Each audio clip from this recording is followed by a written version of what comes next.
Chapter 926, Expendable. Chapter 926, Expendable. Proofreader, Papatonks. Say kid, just what are you looking for in the cave? Having looked over most of the cave yet not particularly interested in anything there. Or maybe they were beneath him. One man got curious, since he also didn't start choosing his party. Zhuo Fan's eyes shone and looked at the puzzled people, looking for someone, a messenger. Messenger? Precisely. Zhuo Fan grinned. I need a runner, someone to send a letter to Flying Cloud Manor, to set a place for a hostage exchange. The clansmen were curious. Exchange hostages? Sure, the soaring sword for my son Humph, Zhuo Fan scoffed. Shangguan clan elders were stumped but also annoyed. For crying out loud, wasn't that sword supposed to be for us? How do you use it in an exchange? Zhuo Fan easily read their faces and smiled. It's obviously a ruse. If it were that easy to get my son in an exchange with Bailey Jingwei, I'd have done it already. Why would I waste time coming here of all places? Since I can't put stock in Bailey Jingwei to follow through with the switch, I'll be needing you guys' help. Though if you feel disinclined to lend a hand, or two, I'll just have to go out on a limb. It's all the same to me, really. No, we're glad to help, glad. The elders rushed to reassure him, feeling sweat trickling down their necks. For God's sake, if this punk makes the switch, that'll make all the losses we incurred all for nothing. They could trade with the kid to get the sword, but once it landed in Bailey Jingwei's hands, all hope was lost. So Zhuo Fan had them on a leash, dangling the sword in front of their eyes to do his bidding, and making them readjust their attitudes. They were scared that any mood change would push the kid into skipping them for their enemy. One man's pain is another man's joy.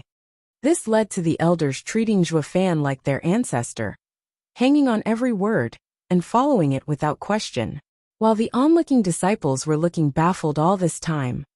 Do our elders have no dignity? What are they doing hanging around some brat? What about the honor of the Shangguan clan? Why not me?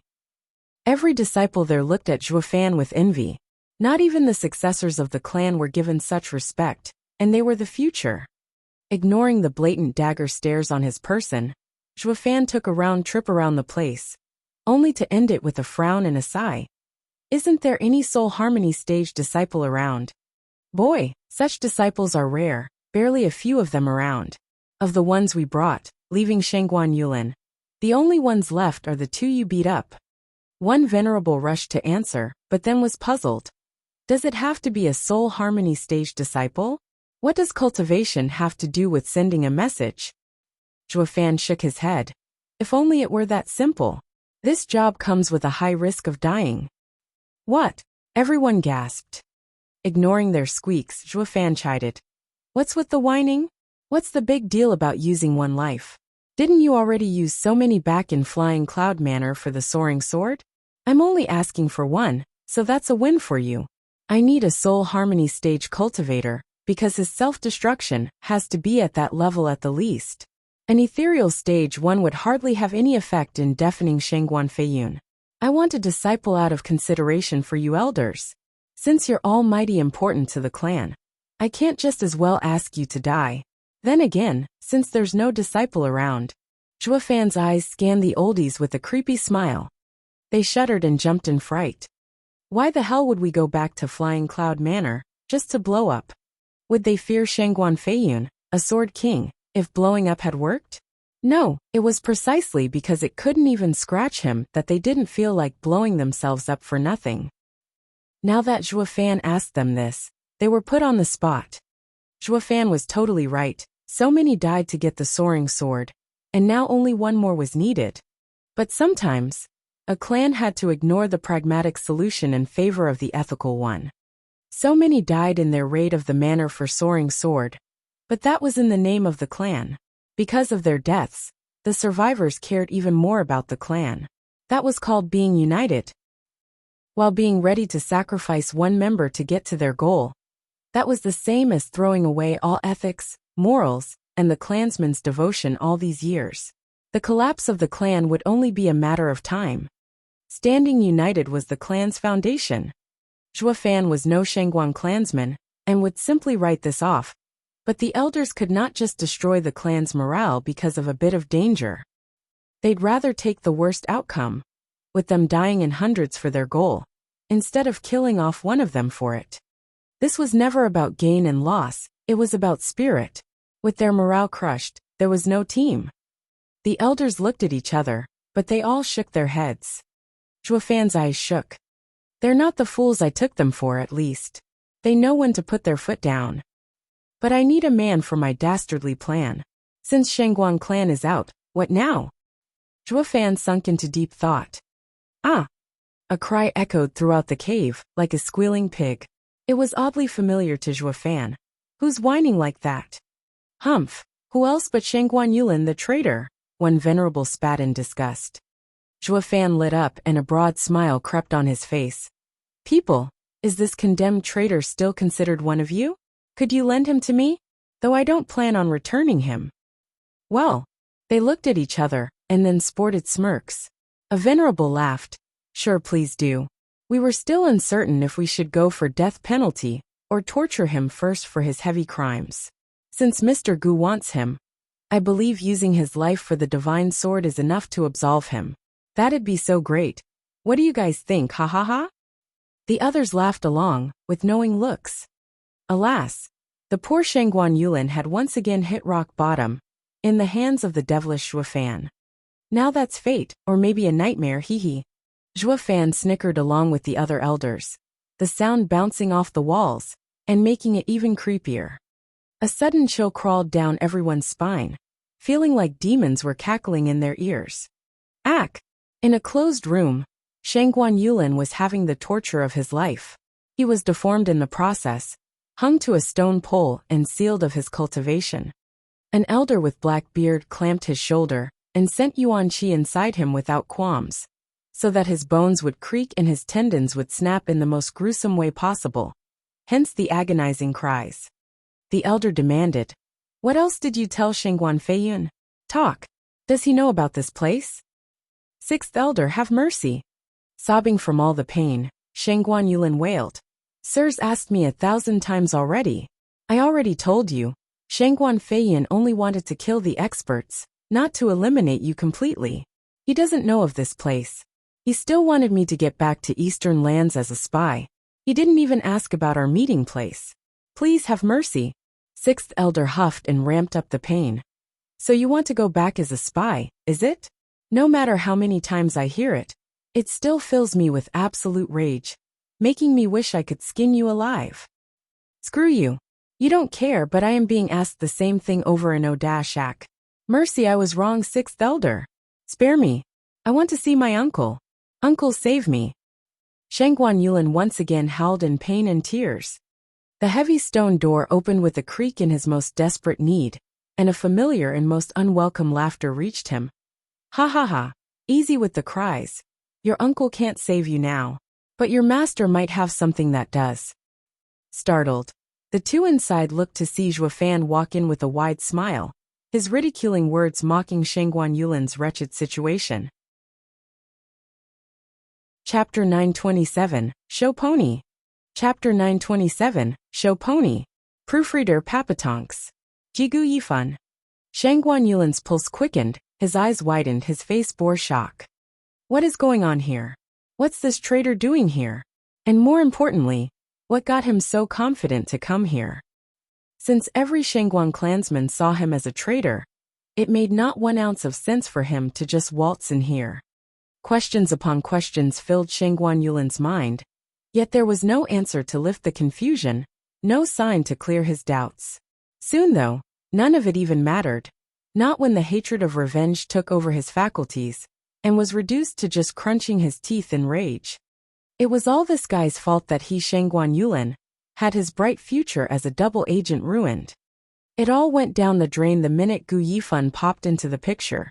He betrayed the Shangguan clan, and was now under their strict and creative torture, while also losing his value to Shangguan Feiyun. He was now so revolting, none saw him as a human being anymore. Everyone despised him, everyone hated him. What was worse, he now had no future, all because of this demon Gu Yifan. Shangguan Yulin's fury only grew as all his failures came to mind. Looking at the insufferable smug face, and that demeaning smile, He'd want for nothing more than to tear him apart piece by bloody piece. The thing that took the last straw was that the punk faked being some big-shot demonic cultivator to toy with him, and even had to knock his head on the floor for that. It was a humiliation this young master could never ever accept. What emperor would prostrate to a filthy flea-ridden beggar? Anyone would be better than this freak. Everyone had their limits, whether aware of it or not. Shangguan Yulin's was Zhuo Fan. Anyone can be better than me, but not this bastard. I'm superior to you in every way. This was none other than Shangguan Yulin's pride talking. It stemmed from his deep disdain of Zhuo Fan from the very start. He just couldn't let go of it. Or maybe his obsession with Shangguan Qinyan, who ended up getting close to Zhuo Fan, that he couldn't overcome. In any case, while the entire event was made clear to any casual observer, he was still stuck in the past, blinded with his head stuck in the sand. The same guy he viewed as inferior, as a mere smudge towards his glorious future, ended up being an expert in deep disguise. He would never accept it, and would do anything to justify this fact to himself, to the point of being incapable of thinking basic questions as to why Zhuo Fan could just strut in here. All that came out was vitriol and bloodlust. Sixth Elder, he is the reason why we lost so many people in the Flying Cloud Manor. He gave us a fake map. Sir has to grab him and avenge them all. Sixth Elder gave Zhuo Fan an icy look. He hardly talked with Zhuo Fan in the Gu household, and knew how things transpired, thus labeling him as a double agent as well. Since he was too busy carving into Shangguan Yulin in here, he was not part of Zhuo Fan's enlightening and inexorable speech held outside. In short, he was oblivious of Zhuo Fan and the Shangguan clan's deal. He was now thinking of nothing else but catching this traitor and giving him a re-education he wouldn't forget. Sixth Elder hated his kind the most. He shot for Zhuo Fan, bearing his bloodthirsty palm on Zhuo Fan to grab him. Late Genesis stage power slammed into Zhuo Fan and pinned him on the spot. Yet it didn't seem to affect him, as if he chose to stay put, if that smile was anything to go by. Shangguan Yulin snickered, relishing his mortal enemy's plight. No matter how Sixth Elder was raging and his attack seemed deadly, it was only meant to seize and not kill. That's how you deal with spies. You capture them for interrogation, not kill them. Though that wasn't to say the process was pain-free. The grip on Zhuo Fan's shoulder would be so tight, all the bones would snap like twigs. Then there's the pain, hee, followed by a world of hurt, as each day something new is done to you to relish newfound agony, hee. Shangguan Yulin was actually looking forward to what came, snickering to himself as he pictured Zhuo Fan hanging from a rack with hooks in him. Hee, I'm the young master of Shangguan clan. A traitor will be deformed, twisted, tormented under all the pain he's inflicted upon. To an outsider like you that goes double. Let's see how long you last under Sixth Elder's deft hands. Ha. I bet you'll be far more miserable than me, but at least you'll put me at ease, hi. Shangguan Yulin cackled in his mind, rapture clearly painted on his face, his eyes obsessed with turning those twisted thoughts into reality, that he was already picturing Zhuo Fan bleeding, even as the attack had yet to land. He perked his ears, ready to relish Zhuo Fan's shoulder crumble like glass, the symphony soothing his disturbed mind. I've waited days for this. There's no better joy out there. Sixth stop. An aged hand came out of the darkness and grabbed Sixth Elder's cruel hand before it even reached its target.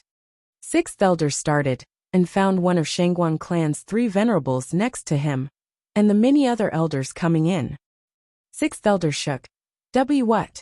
Mr. Gu is a guest and needs to be treated with respect. The venerable gave him a look and pulled Sixth Elder to the side to whisper in his ear.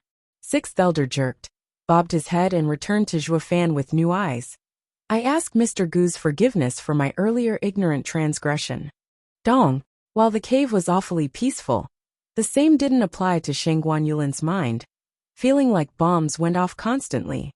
Gone from his elated state of hoping to see Zhuo Fan suffer, Shangguan Yulin's mind was broken.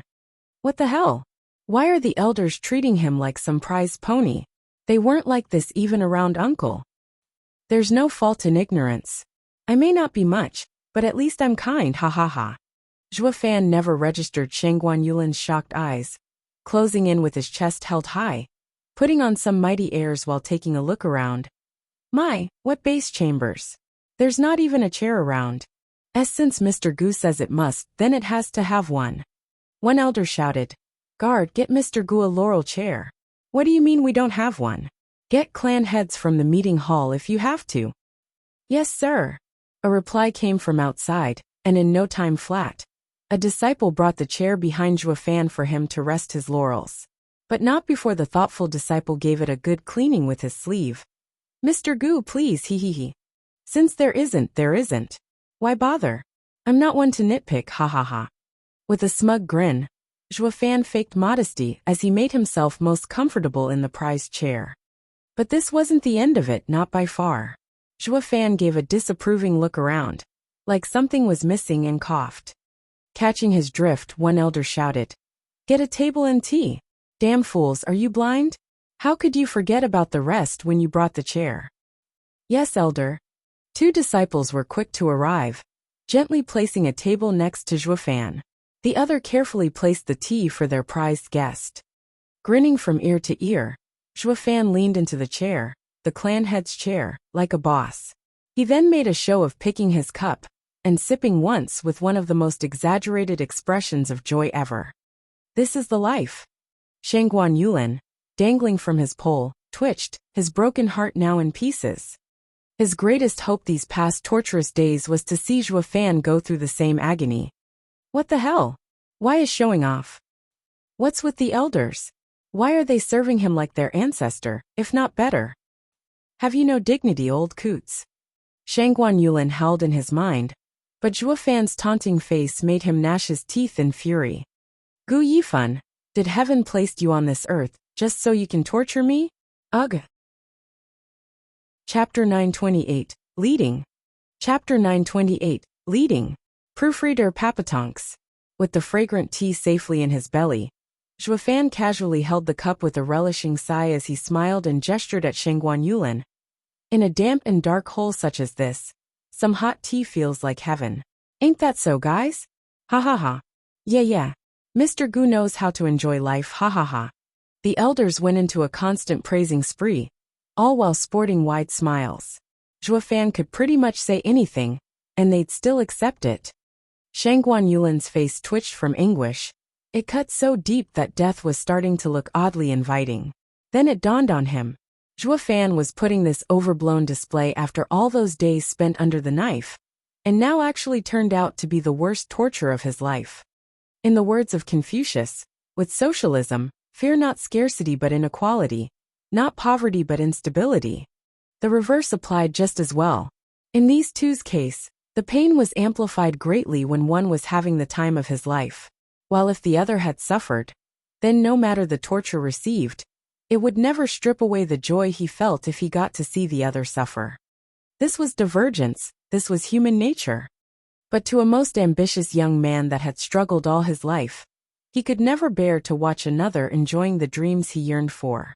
Zhuo Fan was basking in the elders' attention and praises, wallowing in more respect than a clan head would receive. What made it worse? It was none other than Zhuo Fan who was reaping the rewards, the one guy he despised with all his being. It translated into more than just bruised ego for the young lad. It was crushed, along with his heart. Why? We're both spies for Shangguan Feiyin, so why do you hail him and not me? I'm still a young master of Shangguan Feiyin. He's just an outsider. Why are you treating him so? Shangguan Yulin's heart was consumed with jealousy, tinting his suffering in a harsher light. Zhuo Fan's eyes shone. That ought to do for foreplay. He regarded the elders. Seniors, please give us the room. I wish to have a private word with my disciple. Would it be possible? Sure. We're here to fulfill all of Mr. Gu's requests, ha ha ha. The venerables saluted and led the men out. Then we'll be taking our leave. Mr. Gu, if there's anything at all, just ask. The heavy stone door rumbled and shut this dark cave. Shangguan Yulin felt numb. How are they the great elders of Shangguan Yulin? All I see is lapdogs with no dignity. The minute the door was shut, the elders' beaming smiles turned upside down, grief taking hold. Sixth elder taunted. Brothers big and small. Who knew you had such nasty sides to you, ha ha ha. Just don't. The punk wanted us to play along. That's the only reason we'd gone through such indignity. The elder who asked for a chair and table rolled his eyes, certain he'd never hear the end of this from his brothers, since he hated this disgraceful crap the most. The others' teasing glances proved it. One venerable waved and became serious. That's enough banter. This is a crucial matter. Using an already compromised spy to send a message is dangerous enough, and might lead to unforeseen mistakes. Understanding this is the most important. The boy is adept in mind games, and the faster we get our pawn Shengguan Yulin to fall in line the better. We'll lose everything if he unravels on his way there. Gu Yifan is shrewd and daring, never leaving anything to chance. We've seen it for ourselves. How can he fail when he played Bailey Jingwei as well? Although he did that from the shadows and held the advantage of being overlooked. Now that he's going against Bailey Jingwei in the open, with his son on the line, he's bound to be doubly careful. What's so bad about using some of our integrity in exchange for the soaring sword? Another venerable spoke up. The men nodded, no longer depressed by the demeaning act they were forced to perform. After the elders left, Zhuofan was left alone with Shengguan Yulin in the dark cave. He placed the cup down gently and stood. Aren't you curious about how they're hanging on my every word? Shengguan Yulin rolled his eyes. Screw you. Go ahead, you bastard. Keep pretending till you get sick of it. You're a prisoner here and so am I. We're both traitors to the clan, so you shouldn't hate me. I'll be honest, we're both the same. Zhuofan sighed, his eyes taking a forlorn tint. Out of consideration to young Sanzi, I only wanted to take Shengguan Qingyan back to the clan, and then leave, but they just grabbed me after being found out. I'm just as trapped as you are at this point. Shengguan Yulin glared and mocked. Trapped? From this angle you're more like a king. All the elders are kissing your feet, almost throwing yener at you, and the clan head spot. What's there not to like about that? Clan head? Ha ha ha, I'm not their kin and have priors. My track record isn't exactly spotless. You think they'll put someone like me at the helm? Zhuofan raised an eyebrow. You're overthinking things. And besides, the only reason they show respect is so they can get the one thing they want the most. Shengguan Yulin gasped. Soaring sword. Yes, that thing. Zhuofan's eyes shone. I have possession of the soaring sword, and they have to play ball. All while attempting to string me to let it slip where the divine sword is at. Even honey trap is considered.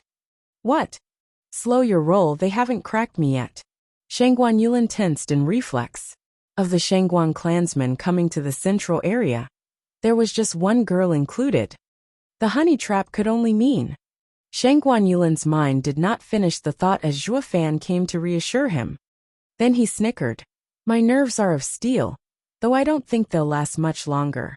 You know it too, that yener. Shut your mouth. You can't call her like that. Shengguan Yulin cursed. Zhuofan waved him off, having found his leverage on the punk, and went on the offensive. It's not my fault. Those guys keep getting us together. They promise that I just have to give them the soaring sword, and I'll become their son-in-law, having all the power. You know I'm stalwart. The thought of my son in the hands of Shengguan Feiyun is what kept me from refusing for so long.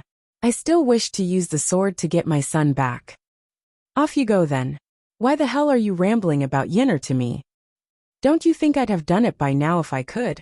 Dumbass. Would those bastards outside ever allow me to go through with it? Zhuofan sneered. The oldies were just outside, ears glued to the door and boiling mad. Bastards. He knows we're here listening, yet has the nerve to call us names? Shengguan Feixiong and Shengguan Qingyan just came over and listened in. The minute Zhuofan's words about hooking them up were heard, Shengguan Qingyan went beet red, her eyes furious. Though for no particular reason, she had a bashful smile as well. She knew it was all part of Zhuofan's plan. Shengguan Yulin's brows shook at the mere mention of Shengguan Qingyan. Then what do you want? I'm under constant watch, but only kept here. I am confined to this cave like a prisoner. Zhuofan's eyes shone. That's why I need someone to send Flying Cloud Manor a message, to set up an exchange place. The minute I get a breather, I'll rush to get my son back. As for my trail, I'm sure the people of the manor are more than happy to settle them. It's simply borrowing strength. Shangguan Yulan stared hard at Zhuo Fan. Of course it is using Flying Cloud Manor to help yourself get away. This, in turn, let him see Zhuo Fan's point and smirked. You mean to have me go? Exactly. I did say we're the same, you and I. We can't stay with the Shangguan clan, and you need a new home, no? That makes you the only one I can trust since our goals align. Since we both want to leave, you won't sell me out. Grinning, Zhuo Fan said. Since I have the soaring sword, Shangguan clan sees me as precious. They won't just let me go, but they're happy to fulfill all my wishes. I'll ask them to free you, and then you can send my message. We'll work together so we'll both get what we want, right? Chapter 929, Take Notes. Chapter 929, Take Notes. Proofreader Papatonks. Win-win. Shangguan Yulan squinted and mocked. Sounds too good to be true. You win, I win, everybody wins. But tell me this, why on earth should I help you? You said it yourself, everybody wins. Or do you plan on spending the rest of your life in Shangguan clan's torture chamber, spending every second of it in unadulterated agony? And, Shangguan Yulan haughtily said, I'd willingly stay in the 9th circle of hell so long as you're a couple circles above. I may know only pain, but seeing you right there beside me with a wretched look will be a sobering experience, ha ha ha. Zhuo Fan sighed. Do you hate me that much? We don't have anything against each other. I only fooled you a few times now, getting you to knock your head on the floor, carved degenerate demon on your chest, made you shout master this and master that, had you grovel at my feet. But only for a couple of times. Then, was that all? I honestly can't recall. Meh, that should be it, right? You want more? Isn't that goddamn enough? His face twitched with every sore spot that Zhuo Fan thoroughly skewered, bringing his anger to an all-time high. Gu Yifan, you're nothing but a foul rat. I come from a respected house, the Shangguan clan. Do you really think that having toyed, humiliated, and tortured me so many times does not warrant my burning hatred for you? I rather choose death before dishonor. The world isn't big enough for the both of us. I'll be sure to return every indignity you subjected to me 1,000 times over. And I'll start with your precious son, ha ha ha. Zhuo Fan just stared as Shangguan Yulan cackled. The elders eavesdropping shook their heads. One venerable sighed. I never knew Shangguan Yulan knows only cruelty. Such luck we managed to see his true colors in time. He would have only grown to become a disease upon the clan once he takes the seat. Just as wretched as Shangguan Feiyun. Yeah, Shangguan Feixiong sighed, feeling regret. Yulan was a good seed among the disciples, only to find out he had a twisted mind. One venerable was not so quick to agree. Although Shangguan Yulan is vile, he has his reasons. It was that endless humiliation that brought him so low. Tell me, would any of you be able to take the high road and have a clear conscience when Gu Yifan toyed with you? That had them all second-guessing their rash nods. Ha ha ha, maybe we couldn't. This just goes to show what a real player this guy is. Shangguan Qingyan giggled and Shangguan Feixiong glared. A man is never to be demeaned. Dignity is most important to a practitioner. Gu Yifan is even more twisted, having humiliated and played Shangguan Yulan like a fiddle. So why are you laughing? Shangguan Qingyan covered her mouth before any laughter slipped again. She knew this wasn't right, but just picturing Shangguan Yulan banging his head on the ground before Zhuo Fan's feet was most hilarious. Has her proper and handsome cousin ever gone through such low times? Mr. Gu is such a bad guy. Her mind was saying something while her curving lips betrayed her true feelings. Shangguan Feixiong sighed and shook his head. So you won't help me? Zhuo Fan asked earnestly after he waited for Shangguan Yulan's cackle to die out. Though the guy didn't know when to quit. Help you? Maybe in another life, ha ha ha. Even as I'll be cooked alive, I'd still laugh just thinking of the grief of losing your son. Hi hi hi. Such pain is definitely there. Zhuo Fan sighed but then smiled. Though it's bound to last 5 years, 100 tops. With our long lives, it's like a drop in the bucket. It'll pass anyway. Having descendants and spending time with them will be sure to numb the pain. Shangguan Yulan shook. Time with descendants. Well, you can't expect me never to move on. He's only a son. Zhuo Fan put on an evil smirk. Speaking of, the chance of a house filled with children is right now knocking on my door. Your uncle and elders are begging me to take the apple of their eyes, all for a measly soaring sword. So you can keep your help, and I just have to accept the loss of a son to move on, and make some more. I'll go to Yenner right now. Get the buns in the oven so they can't weasel out. It'll make giving the soaring sword all the more a sound decision. Your uncle can't have his little girl turn a widow so fast either. As for you, my good disciple, whether stuck in hell or pushing through it, remains to be seen if you'll see me wallow in misery over the loss of my son, or bask in the laughter of my kin. Ha ha ha. Zhuo Fan walked to the door having finished his piece. Shangguan Yulin was left stumped. How could I forget? He doesn't actually need to get his son, not when there's another choice with an endless future waiting. His son might die, but he'll have a pretty wife and be surrounded by kids. And I, nothing more than a patsy, fated to die either way. Seeing him smile from hell will only pour acid on my wounds. How can I have such rotten luck? Any choice will get me killed while his choices all promise a nice and cozy future. And by not saving his poor son, he'd become Shangguan clan's son-in-law, rising higher. It was something this young master with an if you're there to suffer along mentality could not accept. So Shangguan Yulin cried out, "Wait, back up. I agree. How can I not? All I'm asking is that you keep your distance from Yenner." Zhuo Fan paused and looked back with a devious smile. Finally fell for it, bastard. Amazing. A venerable praised. The kid's mind games are ridiculously good, toying with Yulin's feelings and thoughts. He has the other state of mind under control, ergo his desires. What do you guys think now of the previous indignity? It was because of that little show we put on that Shangguan Yulin believes we value the soaring sword so much that we would listen to Gu Yifan, especially about using Yenner as leverage. That hit him right where it hurt.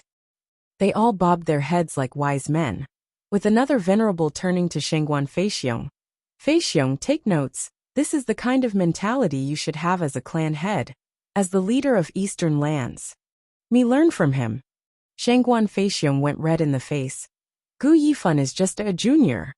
And, the way I see it, you're the youth in his 20s here, with how naive you are, while he's the real monster living through ages with his cunningness.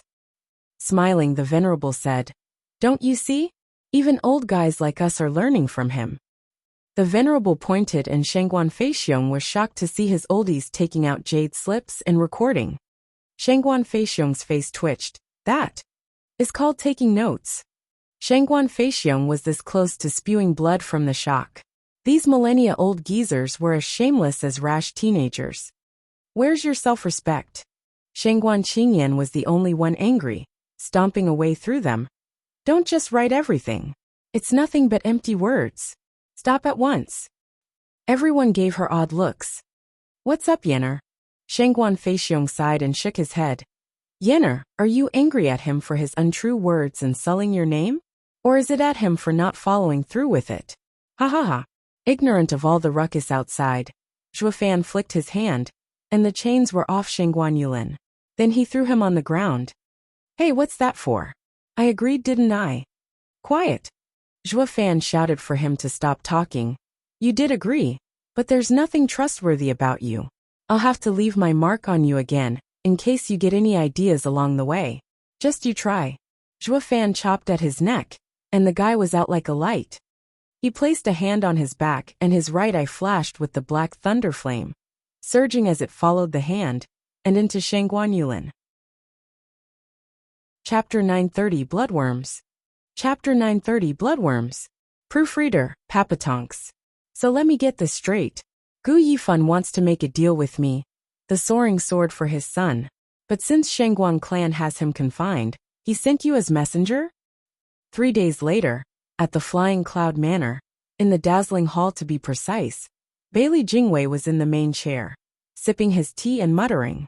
His eyes shone while staring forward, Shangguan Feiyun and Danqing Shun at his sides. A shivering, distraught and familiar guy, also covered with wounds, was fighting to keep his composure as he just stood there. He kept on shivering and looking worried as he bobbed his head. He really asked me to pass this message. Here's a jade slip he personally made if you don't believe me. It also holds his soul's signature. Shangguan Yulin presented it with shaky hands, and Bailey Jingwei casually took it. He nodded to Shangguan Feiyun. It's Gu Yifan's all right. He wants us to meet up 100 miles from here on Flourishing Mountain. TCH, what an utter waste of time. Back when he was here, he said he wanted to give the divine sword for his kid, but then he just ran off. Now he makes the request himself? Humph. I can't tell if he's brilliant or boneheaded. Shangguan Feiyun read the jade slip as well, and just threw it to Dan Qingshun. It looked as if Zhuo Fan was giving up with this message, but only Bailey Jingwei could read between the lines. You can't say that, not when Gu Yifan is so sharp. A man of character doesn't take risks. With how we had them surrounded before, if the exchange took place, he'd never be at ease. He wouldn't accept it even if I came to another place. But then he comes back with this proposal, which means he made himself an exit again. Quite sensible. Now he must be thinking how to taunt both sides into fighting, so he could slip away. Humph, as if that'll work. Hasn't he had enough toying with me, and now he comes back for more? Shangguan Feiyun mocked, his eyes spewing flames of rage. The humiliation of being made to play catch was still fresh in his mind. Bailey Jingwei had an explanation for that too, his eyes shining. Sword King Feiyun, don't let emotions cloud your judgment. We're after the Shangguan clan in the end.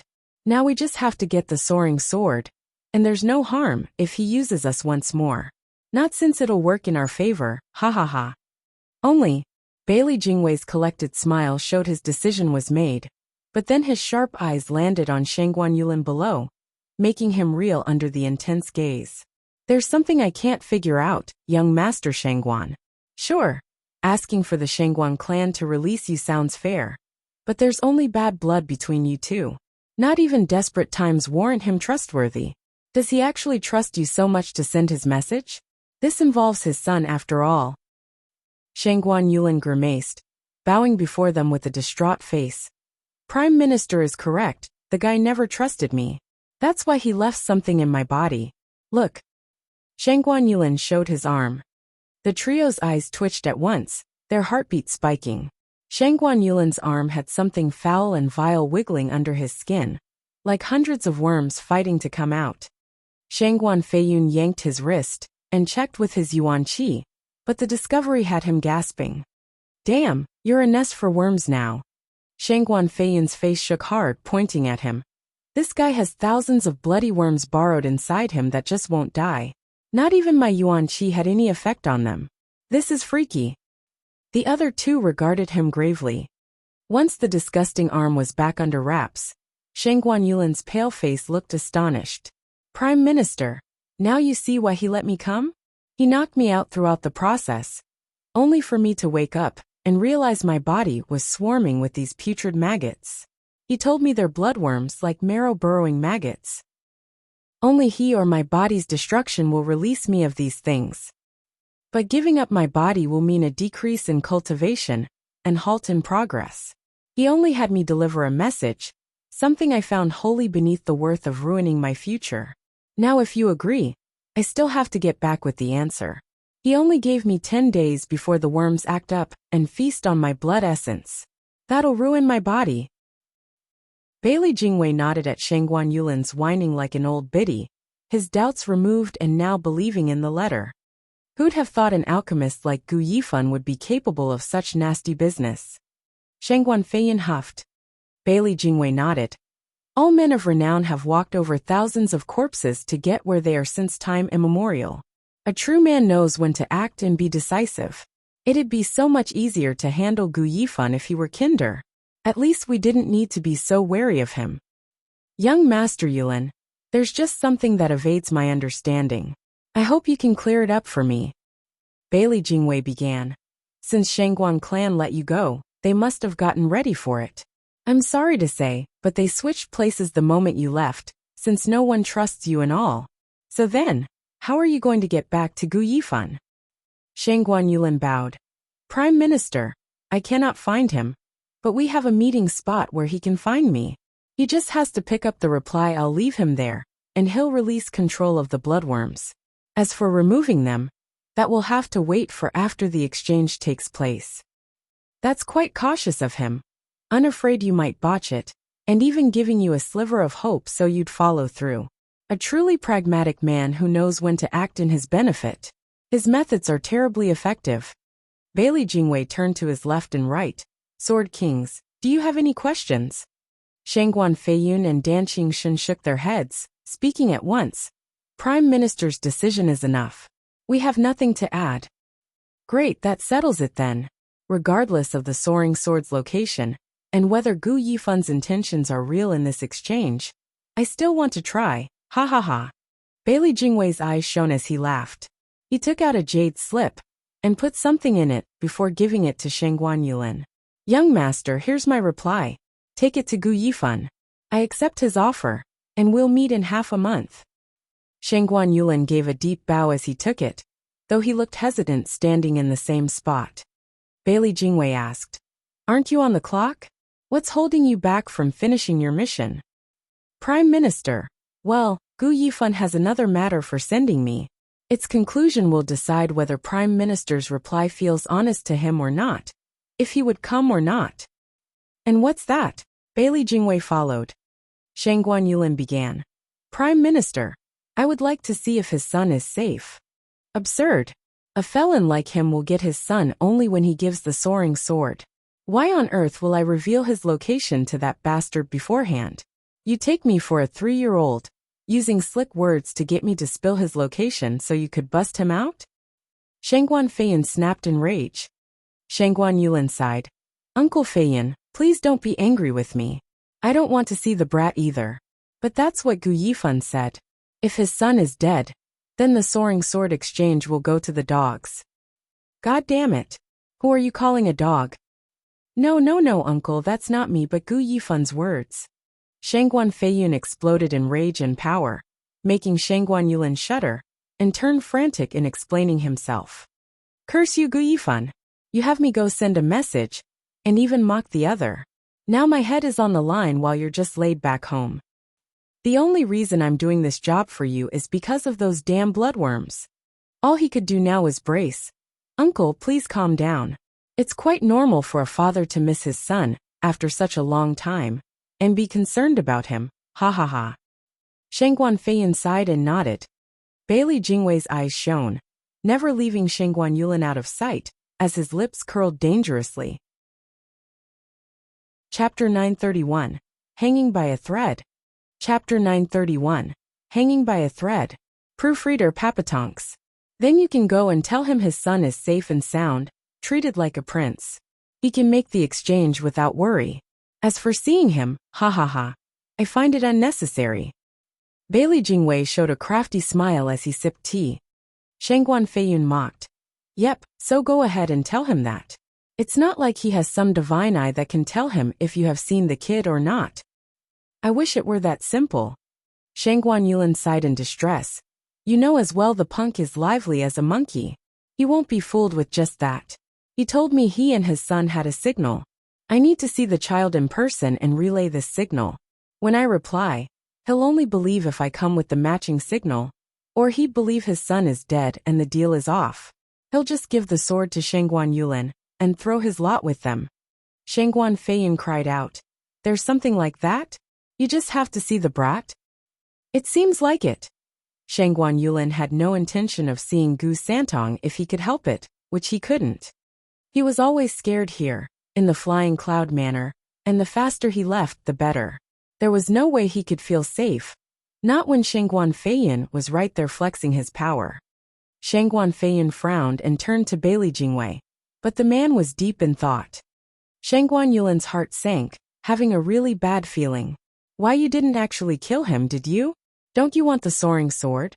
If Gu Yifan doesn't get confirmation, then there's no deal. You won't get the sword and my body will be ruined. How could you just kill him? You could at least wait to get the divine sword.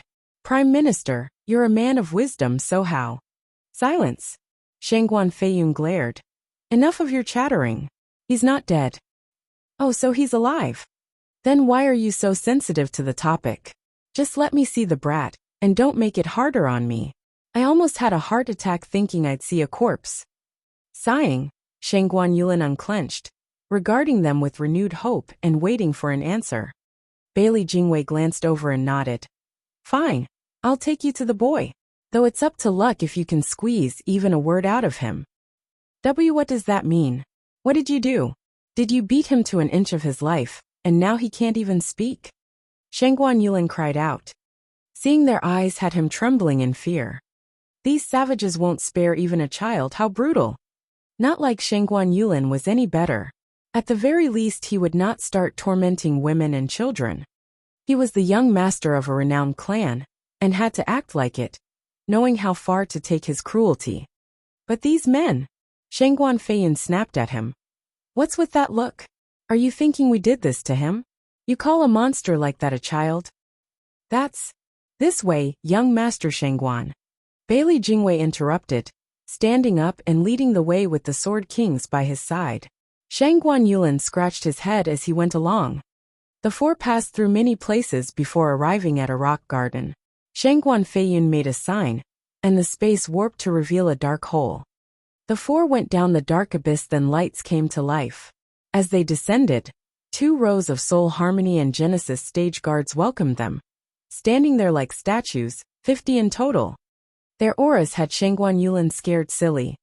Flying Cloud Manor's secret jail is under such a tight guard. Yet all this secret place had locked up was none other than a child. This went to show just how wary Bailey Jingwei and the Sword Kings were of him, or maybe Gu Yifan. The four reached the end, but it was beyond the gloomy and damp hell Shangguan Yulin pictured. Instead he saw silken lights, a carved table and a granite chair, quite fancy. The bed in particular caught eyes with its carved and intricate jade supports buffed to a shine. You call this a jail cell? More like a king's chambers. Shangguan Feiyin patted his shoulder and pointed at the pale and resting child on the bed. Here's the brat you wanted to see. Does it look like I touched him? He's Gu Yifan's son. Shangguan Yulin cheered. He's still alive. Young Sanzi, in the Flying Cloud City, in a dark corner bordering the manor, a sitting shadow made signs as it cried out. He slipped into Flying Cloud City, right behind Shangguan Yulin, and lay in ambush. Out of anyone's perception, the swarming maggots in Shangguan Yulin's belly withdrew to reveal a scarlet image of an infant. The idea behind dumping so many bloodworms into Shangguan Yulin was not to threaten him into submission. He had other ways to do that. The bloodworms worked to those below the ethereal stage, since it tortured one's body. But it hardly posed a threat to a cultivator's soul. The other would just have to take the consequence of ruining his body, and you had no way of using him after. Zhuofan stuffed him with bloodworms to hide the blood infant's scent. Zhuofan had him knocked unconscious to blind him of the process. And just what else was hidden in there? Blood infant was one, bloodworms were another, while also sealing the guy's senses. So when Shangguan Feiyin came to check, he'd only see the bloodworms, unaware of the blood infant lurking beneath. It was the perfect way to get Shangguan Yulin to help him find young Sanzi. All of it was set up to find young Sanzi as soon as possible. Any rescue attempt could only start when the target's location was confirmed. Zhuofan's brow shook, seeing through blood infant's eyes the frail child behind the silk covers. His fists clenched, his heart shuddered in pain. But calm soon returned. It was not the time for action but patience. Shangguan Yulin approached Gu Santong's side and checked his vitals. He turned to Shangguan Feiyin in shock. How is he? He's weakened by severe blood loss. Shangguan Feiyin rolled his eyes. Shangguan Yulin checked again and noticed Gu Santong's damaged arm. Even with the bandages to staunch the bleeding, blood was seeping still, following the arm and dripping into a bowl. Startled, Shangguan Yulin asked, "Are you letting out blood? Why?" "Bullshit," Shangguan Feiyin cursed. "I'm no saint, but never this vile as to bleed out a child. I never once tortured him, and even used my personal training room to heal him. And you're asking if I bled him? This is your personal room. What else, a prison?" Shangguan Yulin huffed and glared at him, turning to Gu Santong. "The kid is weird. I planned on using him to threaten that Gu guy after my blade hurt him, so I had my alchemists heal him. But the odd thing is that no medicine can halt the bleeding. That's why I was hesitating about letting you see him. While not dead, he's not long for this world. It's unclear if he can get us the sword as he is. Shangguan Yulin's brow shook. So that's what all that stalling was about. The brat is hanging by a thread. He might not even live past a fortnight to see the exchange. Gu Yifan will never go with the damn thing if he knew, and will throw his lot with Shangguan clan, raising a family, but without his son. Zhua Fan was overwhelmed at the truth about his condition, worried and flustered. Young Sanzi can't heal? W.I. Chapter 932, Weird Signal. Chapter 932, Weird Signal. Proofreader Papatonks. Checking Gu Santong's pulse, Bailey Jingwei turned to the others with a shake of his head. No change. His wound didn't mend at all, and his blood kept flowing. He'll soon die like this. Sword King Feiyun, you really went all out back then. How's it my fault? Shangguan Feiyun sighed. I've just been wounded myself and the rage made it hard to control my power. But I didn't try to kill him either, trying to heal him afterward. How was I to know he's weird? Any other guy would be on their feet right about now. But look at him, he's only getting worse. Shangguan Feiyun was perplexed at this outcome. Bailey Jingwei shook his head and smiled. Ha ha ha, never mind. What's done is done. The issue now is Gu Yifan wanting his son's response for the deal. How is he going to reply like this? Maybe young Master Shangguan, will you give it a try? Maybe a father's love is so great that it may rouse the son. Bailey Jingwei chuckled. I guess I'll give it a go. Shangguan Yulin had no hesitation. Not when this involved his future. He had to get an answer out of the brat one way or another. The other option would be Gu Yifan thinking his son was gone, and the deal was off, and so was his body. His cultivation would drop, and the worst part was the punk was going to become Shangguan clan's son-in-law. Yenner, my dear Yenner, I'll never let that bastard lay a hand on you. Howling inside to psych himself up, Shangguan Yulin went to Gu Santong, and showed a more hideous grimace than when crying as he cooed. Young Sanzi, wake up, your father sent me. Come on, wake up. Young Sanzi was as still as a corpse, blood dripping down his arm. Shangguan Yulin was panicking, sweat trickling down forehead. Zhua Fan's brow shook.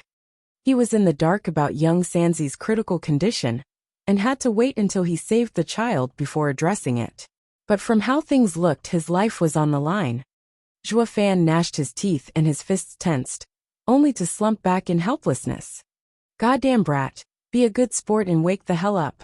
Tell me the signal you share with your old man, before I get serious. Since the soft approach was a bust, Shangguan Yulin flung his finger in Gu Santong's face and cussed. I don't give a rat's ass about your rotten dad or you dying, but my life's on the line here. If you and your old man are going to risk my life then, brat, see how I'll squeeze the last drops of your miserable life. Awkward. Young Sanzi lay there, as if he had left this world, calmly resting without a twitch. Shangguan Yulin winced and dismay struck his heart. Here he was thinking the biggest problem was Bailey Jingwei, and the other two making it harder on him, only to find out that it was this snot-nosed antique of a brat that wouldn't play ball. If this brat doesn't wake up, everyone here will lose. The great young master Shangguan Yulin in particular. What did he do to suffer so? Each time the factions clashed it was always Flying Cloud Manor and Gu Yifan, not Shangguan clan and the manor. Well, he wasn't completely unrelated since last time he was with the Shangguan clan. But he was totally tangential with Gu Yifan. Why does this punk and Bailey Jingwei's deal have to drag me down as well? Their ruined deal had nothing to do with him. I sure didn't botch it. It's this Gu brat who won't wake up. And the one at fault for that was Shangguan Feiyun for being so cruel. None of this was his fault, he was innocent. Why then does your ruined deal end with me losing the most? Why am I the one to always take the fall? Shangguan Yulin's heart was filled with complaints after complaints, having a worse fate than anyone in the world. While others might die out of the blue, he was worked to the bone by both sides. And what did he get? Suffering and death. And for what? Heavens above, why the cold shoulder, why the cruel fate? Shangguan Yulin's heart was bleeding, finding the world's misfortune dumped on his wee shoulders. Bailey Jingwei mocked him. Young Master Yulin, I thought Gu Yifan sent you to give a message to his son. Do so and maybe the strong bond between a father and his son will bring about the signal. Maybe even wake him up. Give it a go, ha ha ha. Shaking all over, Shangguan Yulin turned solemn and nodded with hope. Fine, anything's better than dying. He lay next to young Sanzi on the bed, whispering sweet nothings. Young Sanzi, your dad asked me to tell you about your agreement. Do you remember? Whenever you're in danger, I'll always come save you. A gentleman can't forget his promise. Is that what a father tells his son? Why does it feel like a talk of equals? Shangguan Feiyin was puzzled. Bailey Jingwei was the same, but his mind was working on a solution. Then a faint whisper resounded. A gentleman never forgets his promise. Ha ha ha. Startled, the men looked to find the weak Gu Santong open his eyes and let out a faint laughter. He actually woke up. What's up with that signal anyway? Shangguan Feiyin shouted in astonishment. Bailey Jingwei chuckled and shook his head. These two are a pair of oddballs. I heard that some fathers and sons see each other as equals, ignoring outdated traditions. This must be the case as well. A gentleman's promise, ha ha ha. The others nodded. But Shangguan Yulin was not one to give a flying hoot about how much of a weirdo the Gu members were. He only wanted the deal to take place, so he could keep his own skin, quite literally. Shangguan Yulin perked up. Brat, it's damn time you wake up. Hurry up, and tell me your answer to the signal. I'll be off telling him the minute you do. Degenerate demon, why the hell would I tell it to you? Gu Santong's angelic face took on a savage smile. Pale as he was, he nevertheless succeeded in getting across the dripping disdain and scorn he had for Shangguan Yulin, cutting the man deep. For God's sake, even the Gu brat is mocking me. How is that normal? Crunching his teeth, Shangguan Yulin clenched and spat. Screw you, brat. Hurry up and give me the signal like a good kid, so your dad can give the sword for your petty life. I win, you win, everybody wins.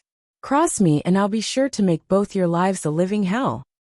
Degenerate demon, why the hell would I tell it to you? Gu Santong rolled his eyes. SSS. Shangguan Yulin was fuming now. Brat, didn't I just say this is for your own sake? Staying here any longer will only get you killed. Your dad just has to give the sword, and only then you'll survive. Talk, what's the signal? Degenerate demon, why the hell would I tell it to you? Screw you. Why can't a rotten kid fricking understand reason? Shangguan Yulin was on the verge of having a meltdown as he held his head. His knees softened and kneeled at Gu Santong's side, pleading. Child, I'm here to help your father get you back. I've said my signal, so can't you do the same? We're on the same side. Give me your reply, and everyone will be happy. Gu Santong gave him a long look, then sported a wicked smile. Degenerate demon, why the hell would I tell it to you? Shangguan Yulin's face twitched hard, his body shook, and his mouth bled. Turned out that Gu Santong's repeated onslaught had popped a vein in him. Young Master Yulin, pardon the interruption. Bailey Jingwei intervened. Is it possible that the reply is degenerate demon? Why the hell would I tell it to you? Shangguan Yulin's eyes blinked out, dumbstruck. Then he turned to Gu Santong's cute and mocking smile. The wounded brat couldn't be more obvious in his scorn. I already told you the signal, but who was the deaf one here? Shangguan Yulin's face twitched, his heart cracking like glass, tears seeping from the seams. These two are toying with me. They're getting their kicks until I die. Chapter 933 Boom. Chapter 933 Boom. Proofreader Papatonks. Gu Yifan and his son sure know how to have fun. It's such a weird signal that it makes no damn sense. Shangguan Feiyin shook his head at the twitching, crushed and seething Shangguan Yulin. Bailey Jingwei was just as clueless, so he just shook away the thoughts. It's how oddities are. Or maybe it's just a way to obfuscate others from randomly guessing the signal. There's no point reading into it. At least we now know his response and can make the deal. Young Master Shangguan, you should be going. Weren't you on the clock? Bailey Jingwei smiled at the depressed Shangguan Yulin with the intention of kicking him out. Shangguan Yulin got his meaning of sealing the deal fast, so he stood up and bowed to them. Then I shall go to Gu Yifan with the reply. I shall be the first to congratulate Prime Minister getting the soaring sword from the punk. Why thank you, young master. Bailey Jingwei smiled, as did the other two. While this guy had lost all his value, he was still smooth. Such flattery was neither forced nor overblown, said just right to make others feel good. Maybe he's still of some use after all, ha ha ha. With that done, they all went out of the cave, giving no attention to the weakened Gu Santong on the bed. Gu Santong eyed them and smiled. He let out a breath and closed his eyes, though muttering, "Dad's coming to save me, ha ha ha. But did he get what I meant?" Thump. Bailey Jingwei and the two sword kings led Shangguan Yulin outside, being nice and friendly with him, like he was a real guest of honor. He was cautious as he walked, the rows of powerful guards giving him a bad feeling every time their aura flared. Staying just one extra second in this accursed place felt as if his life would be over. The peculiar thing was, the closer he was to the exit, the more pronounced it was.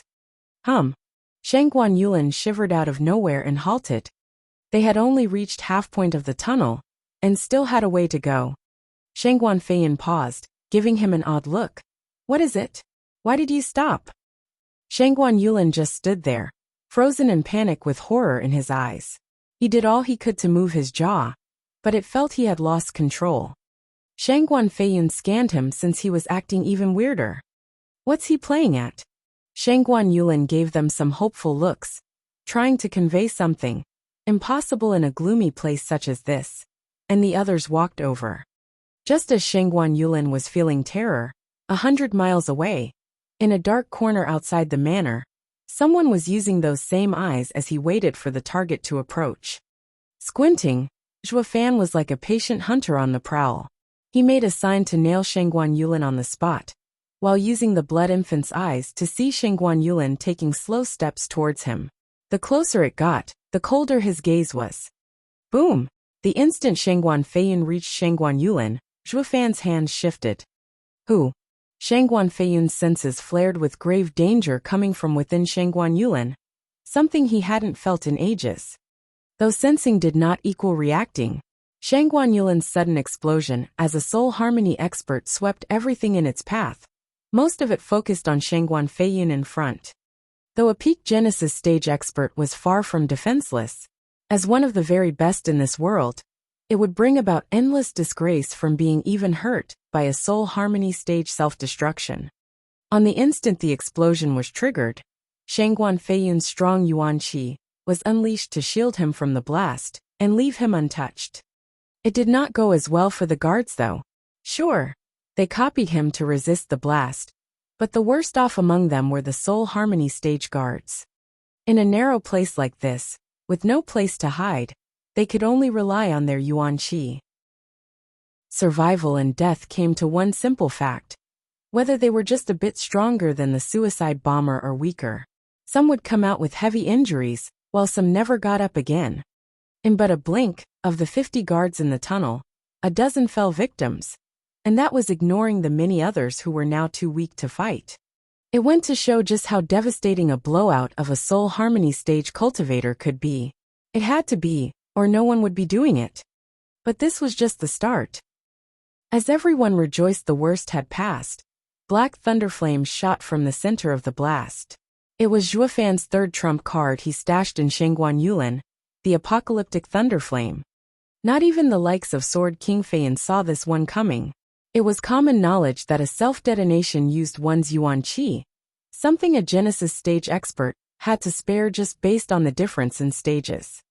But when the black thunder flame was included, one with the power of total destruction, it was fundamentally a universal killer, all ending up suffering the same miserable fate until its power ran out.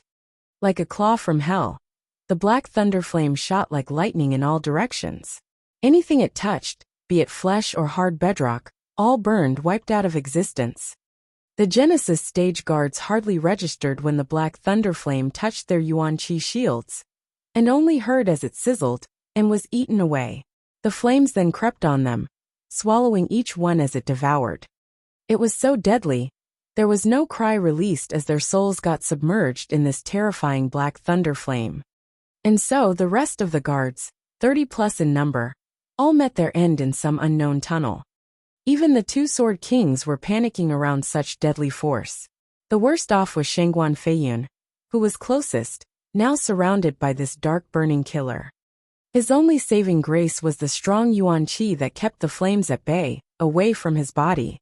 Though this was not meant to last, he felt as his yuan qi was sapped every moment around this thunder flame.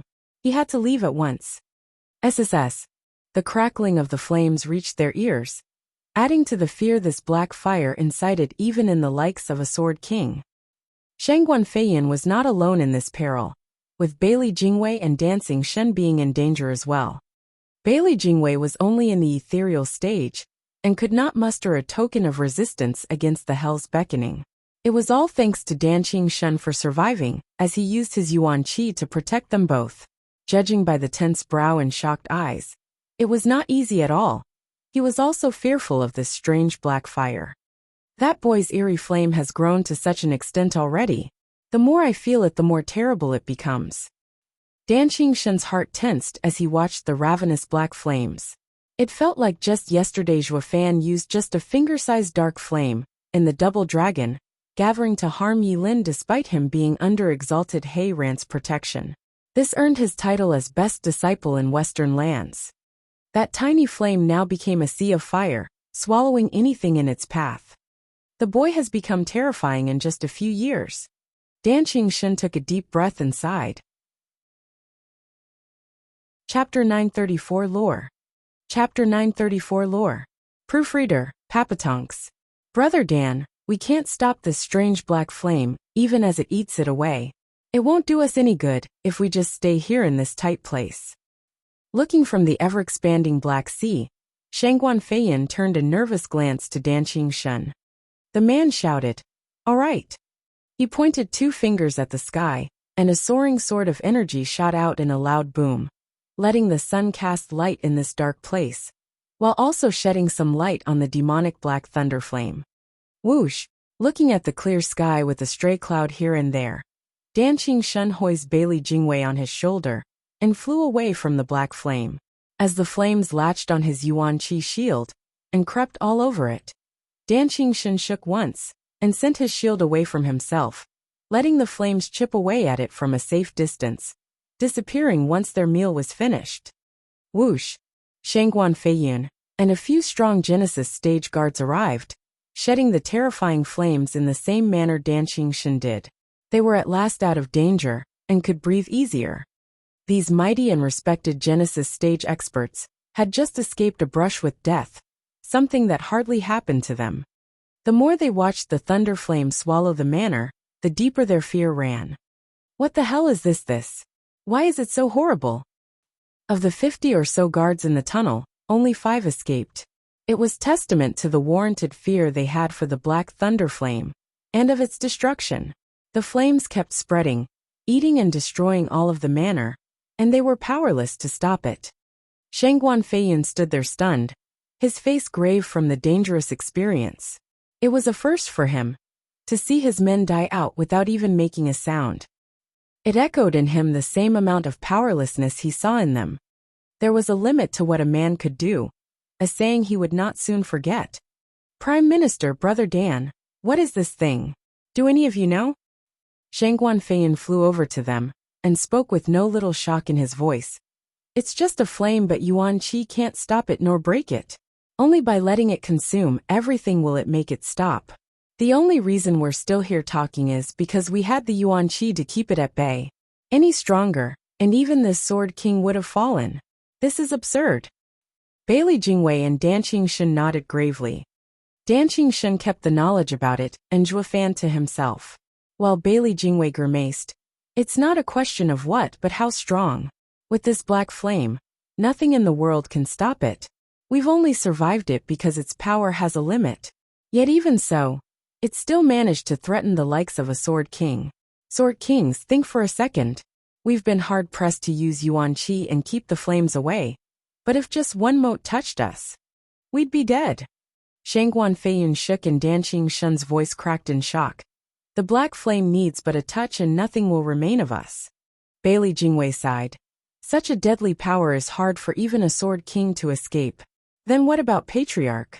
This is our first time seeing such a thing. But what if there'll be more of it? Then, Bailey Jingwei trailed off, but Shangguan Feiyin understood his worry loud and clear. There just has to be more of this thing, and it could drive fear even into invincible sword. The question is, where did this outrageous thing come from? Shangguan Feiyin frowned, while Bailey Jingwei was lost in worries. In any case, Shangguan Yulin's detonation has something to do with the Shangguan clan. Bailey Jingwei spoke coldly. Shangguan Feiyin cursed. Those bastards must be behind it. I don't know where they got this dangerous thing, but they stuffed it in the brat and got him to explode. It was clearly aimed at us. I was right to be wary of the detonation even if its blast was meager. Any carelessness from my part, and the flame would have eaten me alive. Damn you, Shangguan Feixiong, and your cruelty. Shangguan Feixiong. Shangguan Feiyin had instantly dumped all the blame behind this devious and savage attack on his brother. But Bailey Jingwei frowned. Would such a kind and upright clan head resort to something so vile? Let's not forget that the mind behind everything is still Gu Dash. Boom. A sudden distant explosion cut off his words. The trio jerked and looked over in its direction. From the manor's east side, a surge of power came, followed by a most familiar sword energy, Shangguan clan's soaring sword art. Shangguan Feiyin gnashed his teeth. Prime Minister Bailey, see that? They just took an attempt on our lives. They had Shangguan Yulin blow up in our faces while the main force was charging in. They want to take my head in case I escaped alive. Humph. There's no way they'll get rid of me that easily. Shangguan Feiyin shot towards the scene. The rest looked at the spreading sea of black, and went after him. It was better to fight with the Sword King than stay here powerless. Sword King Feiyin, wait. Bailey Jingwei cried, but Shangguan Feiyin's anger deafened him to anything but his target. Bailey Jingwei squinted and looked back at the flames. He sighed and gave Danqing Shen a look, flying together after Shangguan Feiyin. All the excitement and suddenness had made them blind to the on and off red infant going deeper into the flames, and using them for cover. It went through the tunnel filled with flames, and arrived to where the weakened Gu Santong rested. Young Sanzi. Gu Santong shook at the familiar voice and smiled. Dad, you're here. Of course I am. I've come to get you out. The blood infant turned into a pitch-black sword floating under Gu Santong. It then took the child and disappeared without a trace. Shangguan Feixiong had come with his 3 venerables, and the Genesis stage experts to cause a scene in an area of the manor. They burned and killed without stopping as no guard could match the power of the 3 venerables. Not when they could hold back a Sword King. What was more, there were few guards around, far weaker than the carefully picked Shangguan experts. Boom. A string of sword energies were unleashed, wreaking havoc to anything that moved. As lavish buildings fell around him, Shangguan Feiyin hovered in the air, and heard hundreds of people coming over. Damn it, the guards are mobilizing here. Did the brat do it? I don't know if Shangguan Feiyin and the rest are with them. It will make getting out with just 10 men hard. It may even require to leave some behind. Shangguan Feixiong, you rotten relic. You sent me a suicide bomber and almost cost me my life. I'll make sure you're never walking out of here alive. Shangguan Feiyin roared as he stormed over. Shangguan Feixiong saw Shangguan Feiyin coming at him like a storm, with Danqing Shen and Bailey Jingwei not far behind. He ordered, everyone fall back. They took the bait. The rest of the Shangguan clansmen enjoying senseless violence shot off at once, leaving this place a broken pile of junk and destruction. Chapter 935 Joint Tactics. Chapter 935 Joint Tactics. Proofreader Papatonks. Shangguan Feiyin just arrived and Shangguan Feixiong was gone with his team. It only worked to drive his fury ever higher, cursing at their fading figures. Damn lily-livered fossil. Seeing me here got you shaking in your boots? You're nothing. Since you can't beat me, you resort to living bombs? Even an old coot like you has fallen so low. But if you're to send a human bomb, you could at least go all the way and send a Genesis stage expert. What was the point of a fresh soul harmony punk? And you call yourselves heroes? If you're dirtying your hands, go all the way, not act like the cowards and useless bag of bones you are. What a Shangguan clan had you turned out to be. Shangguan Feiyun's mouth was an endless well of curses born out of the hatred and rage from the earlier blast he had been under. He did not only aim for Shangguan Feixiong's shamelessness, but also Shangguan Yulin's weakness, unable to harm him at all. The soul of Shangguan Yulin would have fallen into depression if he heard it from whatever hell he was in. Why me? I'm just the messenger. How did I even die? He just went out with a bang without even knowing. The thunder flame then consumed his soul, robbing him of any chance of survival. One could say he was a poor, unfortunate soul. PN, any Little Mermaid fans out there? Never knowing what got him even after death. But the moment he decided to be Zhuofan's messenger was the second his fate as martyr was set in stone, taking one for the noble cause of this demonic emperor's grand rescue plan. Zhuofan had no intention to send any messages, only to send him to his death. That stuff with deals and exchanges was only an excuse. Sword King Feiyun, save your breath. They never were after you. You're cursing the wrong tree. Whoosh! Danqing Shun and Bailey Jingwei arrived, and the latter shook his head seeing the Sword King consumed by rage. A man of status he is, but only a martial practitioner at heart, unable to escape his crude disposition. Shangguan Feiyun shook and asked, "What's that, Prime Minister? They didn't want me dead? What about that detonation, and then that sudden attack? I have lost the soaring sword, so their only reason to come here is to go after my life. Not to mention the punk blew up right next to me. If that isn't already obvious, what is? How is that not an attempt on my life?" Ha ha ha, Sword King Feiyun, everyone knows how amazing you are. Bailey Jingwei shook his head. If they were after your head, they'd come up with a far more intricate plan, and not some hasty idea. Just look at yourself, there's not a hair out of place. That's being cautious, blocking the black flame in time. The flame is deadly, but your instincts are much honed as a Sword King than any other Genesis stage expert. Not even a Soul Harmony Kid's detonation can escape your senses. It's easy to tell from the sudden surge that a detonation was coming as well. The only way the ambush would have worked was if they used one in the same stage. Bailey Jingwei gave a wry smile. Sword King, you need to think about it. What kind of an ambush points to using a tactic that guarantees not to take the target down? Shangguan Feiyun shook and exclaimed, "Prime Minister, you mean? They just wanted us to think it was a temporary attempt on your life." Bailey Jingwei had a creepy smile on his face. Shangguan Feiyun's heart jumped in shock. Temporary? Yes. Bailey Jingwei laughed. For Sword King to understand it better, I invite you to go back to the secret room together, ha ha ha. Bailey Jingwei flew with Danqing Shun as his loyal guard. Shangguan Feiyun was quick to follow. Back at the tunnel of the Sea of Black Flames, only a few motes remained here and there.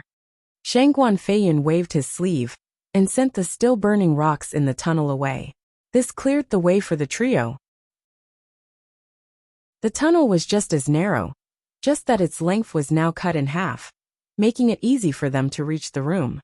Danqing Shun and Shangguan Feiyun gasped to see the bed empty. Sensing the cold sheets, they knew the child was long gone. Shangguan Feiyun cried out, "Where is he? When did he leave?"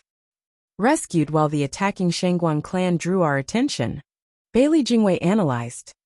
Shangguan Feiyun shuddered and gasped, "Prime Minister, you knew? From the very start."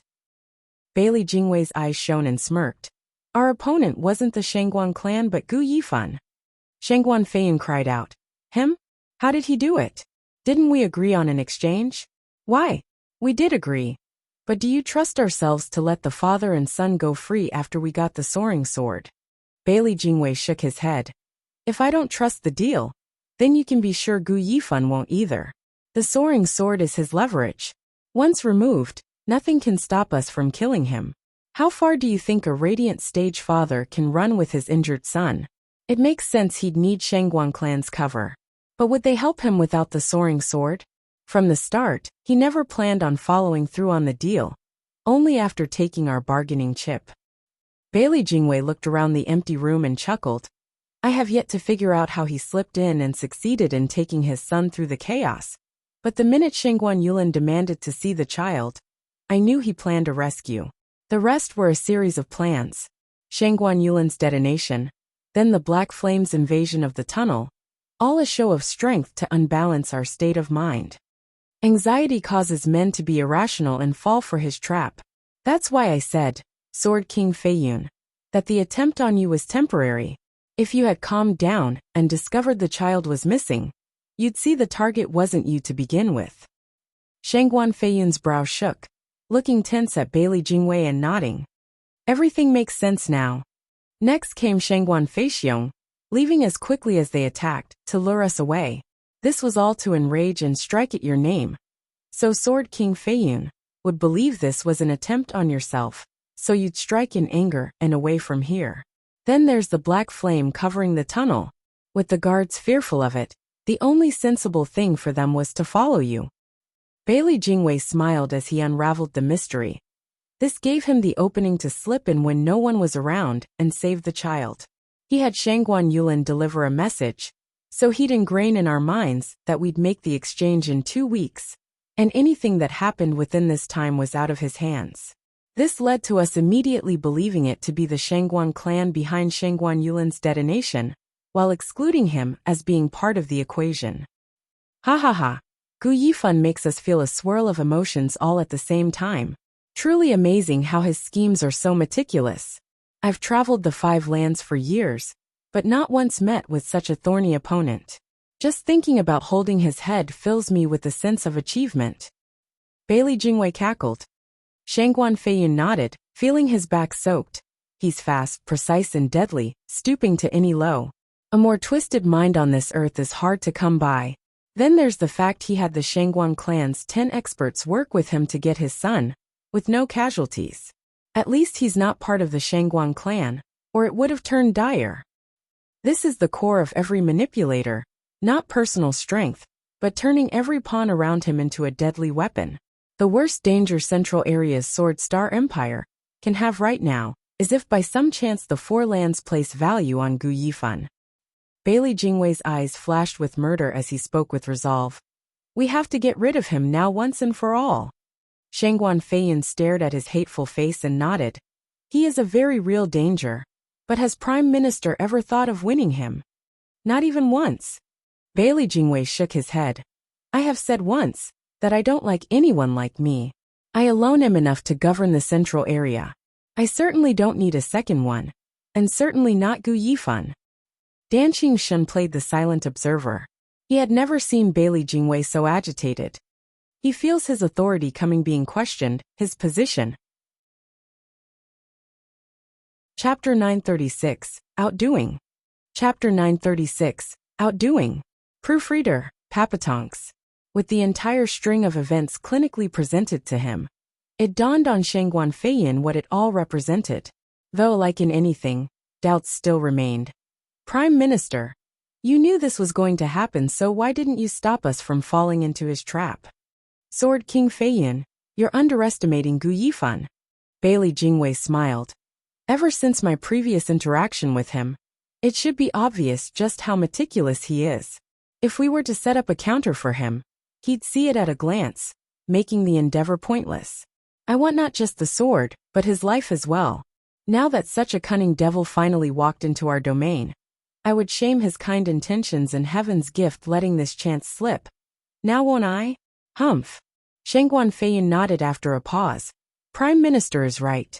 You can't bring a small hook to catch such a big fish. He's unlike that simple-minded Shangguan Feixiong. But does this mean Prime Minister knows where he's going after saving the brat? Brother Feiyun, don't you find the question redundant? Just look at Prime Minister brimming with confidence, ha ha ha. Dan Qingshen smiled and turned to Bailey Jingwei. I dare venture a guess that Prime Minister Bailey already has everything under his control. Bailey Jingwei couldn't stop himself from laughing. Dragon-cleaving Sword King is truly a close friend.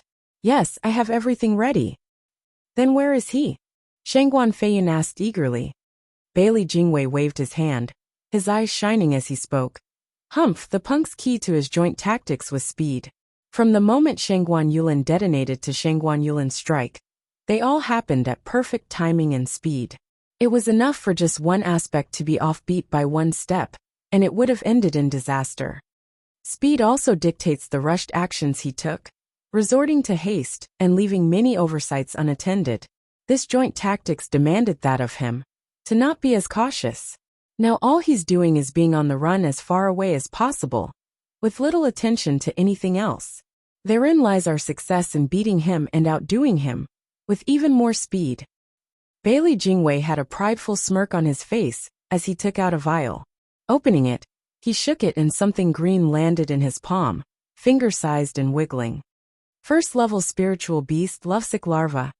Shangguan Feiyun gasped and eagerly awaited Bailey Jingwei's answer. The Prime Minister nodded with a smile. Lovesick larva, yes. The red bean trees in the south grow / by spring they yield in heaps above. / I hope you pluck in plenty soon. / because it is the gift of love. It yearns for those beans and its lack of spiritual energy only classify it as a simple insect.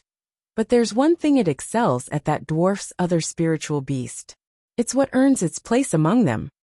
Lovesickness by Wang Wei Tang Dynasty. The pair of larvae, even leagues apart, all they'd yearn for is to be together again, to show his lovesickness. Danqing Shun sighed. Between the heaven and earth nodded. That's exactly right, dragon-cleaving sword king. The lovesick larvae come in pairs, intertwined always until the very moment of death, and ever loyal in love. Even if worlds apart, the two insects will eventually find each other again. That's why happy couples and sweethearts give each other one to proclaim their undying love. Humph! The larvae are inseparable but their owner, always saying goodbye in love and hate. So how many are there that their love lasts until the end? Aren't men worse than bugs? Ha ha ha, Shangguan Feiyun mocked. Bailey Jingwei nodded. People are far more complex than this simple pair of insects. Most often than not, these larvae aren't used to proclaim undying love or chase skirts, but in a much more practical way. Separate the two, with the male placed on oneself while the female crushed to be refined into the 1,000 leagues scent. Though named scent, it is odorless and colorless. Not even Genesis stage expert can find it. Only this male larva always crawls towards her direction undeterred. That's what makes it the best tracking method. Does that mean Prime Minister smeared the 1,000 leagues scent on the brat? When? Shangguan Feiyun lit up at the promising idea. Bailey Jingwei smiled. Of course, right when I was checking his pulse. Gu Yifan must have no idea I've long since planted the perfect bait for him. Though it won't change even if he does realize. His plan is based on speed, and has no time to check for details. That is unless he threw the brat away. But then it would mean all his work would go to waste. So he'll bet that I did not take precautions. But you can see that he clearly lost, ha ha ha. Bailey Jingwei laughed and Shangguan Feiyun joined him. Danqing Shun just watched them with a shake of his head, his saddened eyes landing on the lovesick larva. The world had such devoted and love-struck beings, only to end up being a tool for humans and their twisted plans. The heavens are so cruel, following with pain after every success. Will the upright and righteous path of the world ever prevail in winning over the demons plaguing our hearts? Sword King Feiyun, we now have his direction. We'll give chase and grab the divine sword from his stiff cold hands. In minutes, the lovesick larva found the scent of his better half, struggling to reach her. Nothing could dissuade it from reaching her, not the impossible journey nor the slow crawl. Its efforts brought a smile to Bailey Jingwei's face, his eyes shining with cruelty as he signaled for Sword King Feiyun to go on a hunt. Danqing Shun took a deep breath, following them close. As the demonic sword took Gu Santong out of the manor, Zhuofan fled as well. He held Gu Santong close and ran like the wind, with the demonic sword slipping back in his body. Per Bailey Jingwei's speculation, Zhuofan was focused on speed and wanted to put as much distance as he could between them before taking young Sanzi somewhere safe to heal. Holding a Gu Santong that never once got a scratch, now hanging by a thread, plagued Zhuofan's mind. Whoosh! Zhuofan rushed through the air, not stopping for anything. This hour of flight had taken him 1,000 miles off Flying Cloud City.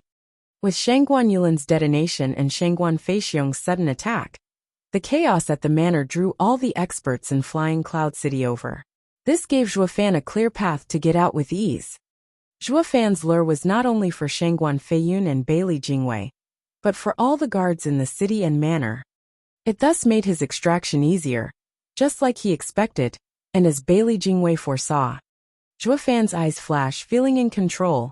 With the wind whipping around his face, Gu Santong awoke now and then to find himself in a warm and strong embrace, and in safety.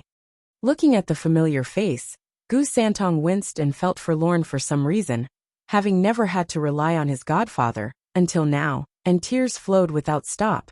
"Dad, you came back for me." "Of course I did. Who else would come save my son if not I?" Zhuo Fan looked stern but smiled in comfort at seeing his missing godson these past days. Gu Santong's lips quivered as he apologized. "Dad, I'm sorry." "Why would you be? You did nothing wrong." "I've been so stubborn in Father's perfect plan. It's all on me. I rushed in and got Dad worried and endangered you to come save me." Gu Santong sobbed, unable to finish his thoughts. As his cheeks were streaked with tears, his heart was wrecked by regret. Zhuo Fan looked at him in silence, flying farther and farther away. Chapter 937. All-Encompassing Love. Chapter 937. All-Encompassing Love. Proofreader Papatonks. Gu Santong cried for a long time, even as his first tears dried, with Zhuo Fan smiling. "Young Sanzi. Since you admit you're at fault, given the chance to do it again, would you still save the wench?" Gu Santong shook, and tensed as he got lost in thought. When he replied he gave a weak nod. "Yes, father." "Oh, then why would you repeat the same mistake?" Zhuo Fan flew as he looked at him with a flat look. Gu Santong sighed. "Because I want Auntie to be safe." "Then why do you say it's your fault?" "I meant for making you worried and risking yourself for me. But I couldn't watch Auntie, who was always nice to me, be hurt. That's why. I'd save Auntie again if I could. But I don't want Father to be in danger because of me either." Gu Santong's fidgeting betrayed his nervousness. Zhuo Fan spoke calmly. "Young Sanzi, then you shouldn't say sorry." "Father." Gu Santong shook, looking stunned. Zhuo Fan's cold tone sounded angry to him. Then Zhuo Fan sighed and smiled. "We've all been young and rash once. We've all made mistakes. Right and wrong are relative, not set in stone. As long as you think it's right, give it your all. Even if it's wrong, as long as it's worth it for you. Do it if you are ready to face the consequences of your choice. A real man doesn't utter apologies lightly, or they would hold no value. A man needs to be liable, regardless of wrong or right. Since you saved the wench, you need to be responsible for what follows, including having me spare the effort to save you, even my life." "No, Dad, I never wanted you." Zhuo Fan's words sounded like his will, and Gu Santong was only getting frightened as he cried. Zhuo Fan chuckled. "Think thrice before acting, young Sanzi. You're not the same as before. Your every move has ramifications. Since you couldn't let the wench get hurt, does that mean I could leave you be? I'm your dad." Gu Santong's lip trembled, overwhelmed by his love. This was a father, one who would accept him as he was in his entirety. Gu Santong experienced for the first time Zhuo Fan's endless love he had for his son, feeling this father reliable. It had always been the case of Zhuo Fan being the weaker one, and needed his help, accepting every time because of the fondness of having a dad. Only now, when he was in trouble, he felt his father's arms protecting him. Zhuo Fan had become his everything, not just a mere godfather, but a true father, one such as he could always lean on. Also, is there anything a father and son can't talk about? If you wanted to save the girl, you could have just told me and I would have. Zhuo Fan continued. Although my attention has been lapsing that day from always focusing on sealing the falls and never noticing your changes. It's my fault, and I should be the one to apologize. Zhuo Fan sighed with guilt. Gu Santong's regret only grew at his words. No, it's all on me. I always thought Dad's attention was only on the whirlwind tunnel, ignoring everything else. All plans were coming to a head all at once, and did not want to say anything, fearing you might yell at me. Zhuo Fan shook, and regarded Gu Santong's gloomy face. My own son thinks I'm so cold and unreasonable? That might have been before. Young Sanzi, listen closely. All-encompassing love. We are family. What you like I'll make all efforts to like as well. Trust me from now on. Zhuo Fan was resolute as he stared at Gu Santong. Looking deep in his father's eyes, Gu Santong bobbed his head, finally showing his usually bright smile. Zhuo Fan smiled back in relief. As the father and son grew closer as family, a cackle from behind startled them. Ha ha ha. Got you now, Gu Yifan. Try and escape this time. Zhuo Fan's eyes hardened and looked back with a sinking feeling. Those rotten bastards caught up too fast. Whoosh. 3 pretty trails were left in the sky as Shengguan Feiyan, Bailey Jingwei and Dan Qingshen appeared. Though Dan Qingshen carried Bailey Jingwei since his speed was limited. The wisest man in the empire and 2 sword kings were hot on Zhuo Fan's tail. Their power slammed into him and made him gasp, his frown deepening. How did they get here so soon? It's like they knew our heading. Gu Santong cried out. Zhuo Fan stomped harder with Gu Santong in his arms. It's obvious they've done something to you, so these dogs could sniff you out. I drew them. Gu Santong's eyes shook, feeling ashamed. Dad, forgive me. Young Sanzi, what did I say? A man shouldn't always apologize. Then Zhuo Fan smirked. Besides, it's all within my calculations. Truly. Trust your dad. Whoosh.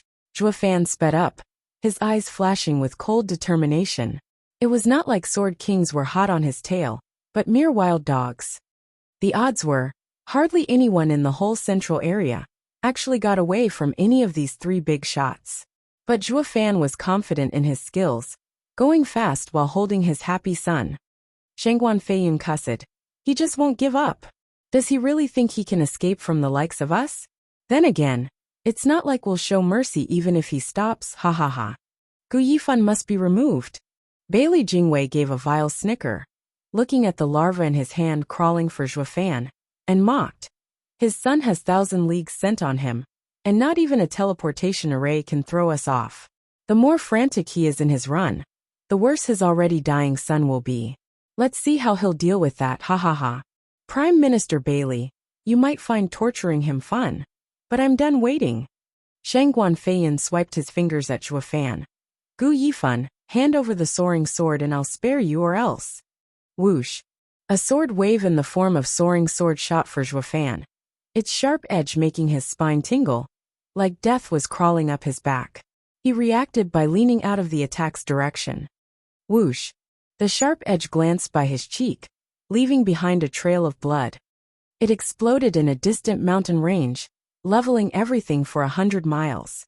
The shockwave came seconds later and staggered Zhuo Fan's pace as he faced it head-on in his run. What he saw before him was a thick cloud of dust, dyeing the sky yellow as it covered even the sun. To Zhuo Fan, it felt like the wall of dust was there to block him from moving forward. Zhuo Fan had no choice but to stop, his face grave. A sword king's power sure is something. One strike was all that was needed to block him. His only choice now was to go all out.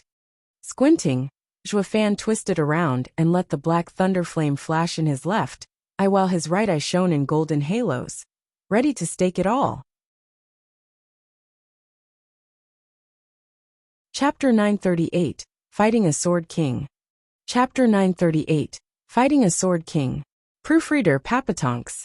Shengguan Feiyan stopped 1,000 meters away with a sardonic smile.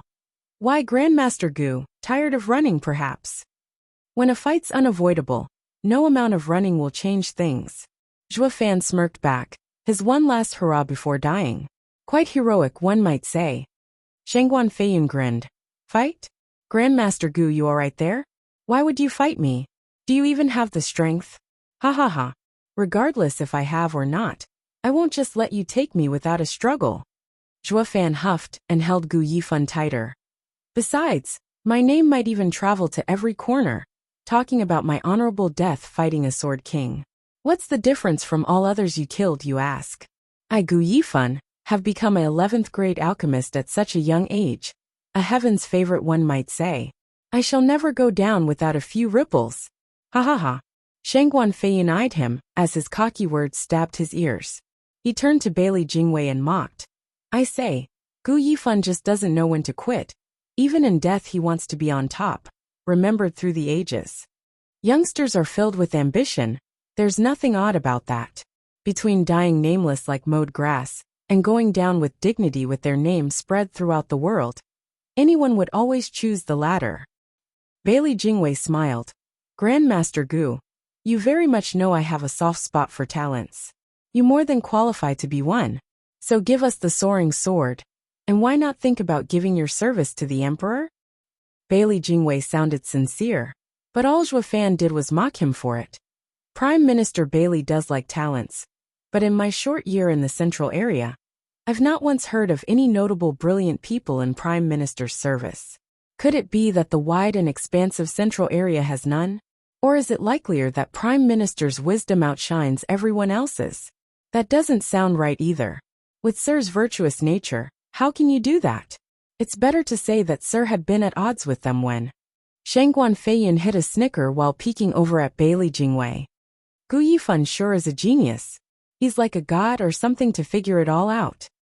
Bailey Jingwei loved his talents but to a point. He could employ all of them under his wing. But there was just one type that he abhorred the most, those like him, good in politics. He'd strike hard and fast, out of fear of being replaced. This empire was just not big enough for two prime ministers. Bailey Jingwei would have happily welcomed Gu Yifan into his fold, so long as he was but an outstanding alchemist and only that. But late events showed time and time again what a twisted and calculative mind he had, not unlike Bailey Jingwei. By bringing him to the empire, the prime minister's post might just slip from under him. Gu Yifan had to die here, and now beyond any shadow of a doubt. Stealing the soaring sword had nothing to do with it, but just because Bailey Jingwei found him an eyesore. Grandmaster Gu has some good eyes, ha ha ha. Bailey Jingwei's face twitched. Since Grandmaster Gu insists on this action, I won't dissuade you any longer. While I understand you don't care about yourself, but what about the other life involved? Grandmaster Gu just has to give us the soaring sword, and I promise your son's safety. Zhuo Fan turned to Gu Santong, seeing the determination in his eyes, and chuckled. Prime Minister, there's no need to toy with me. My son is just like me, and I'm sure you've already seen this. Rooting out the weeds isn't uncommon. None of you would be so willing to let your enemy's son live. Now would you? Ha ha ha. Prime Minister should save his breath. The both of us will live or die together in this fight. Zhuo Fan used his belt to tie Gu Santong close to him, filled with the will to die. His son was no different. Shangguan Feiyin was touched by their determination. They were sure to become great in the future. A shame it will be cut short today. Since Grandmaster Gu can't see reason, I'll oblige. Lacking the appreciation a fellow warrior would have of another's valor, Bailey Jingwei signaled Shangguan Feiyin. Shangguan Feiyin, send them off. Shangguan Feiyin nodded and swiped with his fingers, unleashing a terrible energy rumbling forward, giving the feeling the world might collapse. Zhuo Fan's brow shook, watching the fingers intently as sweat trickled down his brow. He wouldn't last 5 moves against Sword King Feiyun. But then again, he wasn't in it to win but to survive. Therein lay the slim chance at life. He was now following the plan he made, but each step was accompanied by mortal danger. One slip and nothing would remain of him. He found the best solution was to get a mortal wound, and then escape, since anyone would disregard a dying person. Waves of power came from those 2 fingers, shaking the world around them. Zhuo Fan's right eye flashed in golden halos, ready to act even as sweat poured from his brow. Shangguan Feiyun's sword had such power and speed that not even shift might get him out of the woods. The only hope of survival was to use it the instant the attack was released. Any later and life was forfeit. Any later and the enemy would notice and just switch directions, resulting in death. Life and death hung on that one tiny window. There was no room for errors. Zhuo Fan was under a lot of pressure because of it, as this was his first time facing a Sword King, the peak power of the mortal domain. The soaked back attested to that. Whoosh! Shangguan Feiyun moved his fingers in Zhuo Fan's direction, and the sword was released. It was then Zhuo Fan's divine eye of the void activated. Just as the attack reached Zhuo Fan, he flickered and was gone. The sword struck the wall of dust behind, blowing it away. He dodged it. How? Shangguan Feiyun exclaimed, but soon there was a ripple coming from his front. Zhuo Fan wasn't going for an escape, but to attack a Sword King. All of them were shocked. How much nerve does this punk have? His keen senses made him aware of Zhuo Fan's location. And although shocked, Shangguan Feiyin used his Yuan Qi again to form sword energy in his fingers, even as Zhuo Fan was in the middle of appearing. Shangguan Feiyun's second attack was ready just as he became visible and mocked Zhuo Fan. Humph, you have some guts to face me instead of running. You must really have a death wish. Thunderflame Void Annihilation. His right eye flashed in 2 golden halos while his right burned, unleashing the attack he had in store. Who? The thunderflame shot for Shangguan Feiyin like a black pillar of death, right for his head. Shangguan Feiyin shook from seeing the deadly thunderflame again, and his heart jumped in fright. He was frantic in using a Yuan Qi shield, doing anything he could to keep that thing from touching him. All while his second sword struck Zhuo Fan. At such close range, Zhuo Fan had no chance of dodging or running. Not even his soul would survive this. This great and deadly power made Zhuo Fan's face burn and his scalp numb. It was now reality that had strayed from Zhuo Fan's flawless predictions. Shangguan Feiyun, who had always been looking down on him so far, had been so scared he began to take the youth seriously. It was at the same time that he felt threatened from the core of his heart.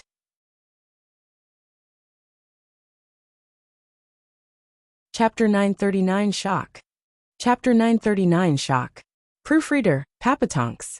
With a muffled sound, the black thunderflame struck, but unlike sticking to the Yuan Qi shield as before, it went right through it like paper and straight for his flesh. Shangguan Feiyin panicked in fear, overwhelmed by the power of the thunderflame going beyond his expectation. What Shangguan Yulin had demonstrated through his detonation was the thunderflame's intrinsic power, not when it was used as a skill like now. As for the thunderflame Void Annihilation, that was Zhuo Fan combining his 2 ultimate skills to break any kind of obstacle and letting the thunderflame's deadly nature capitalize on its true power.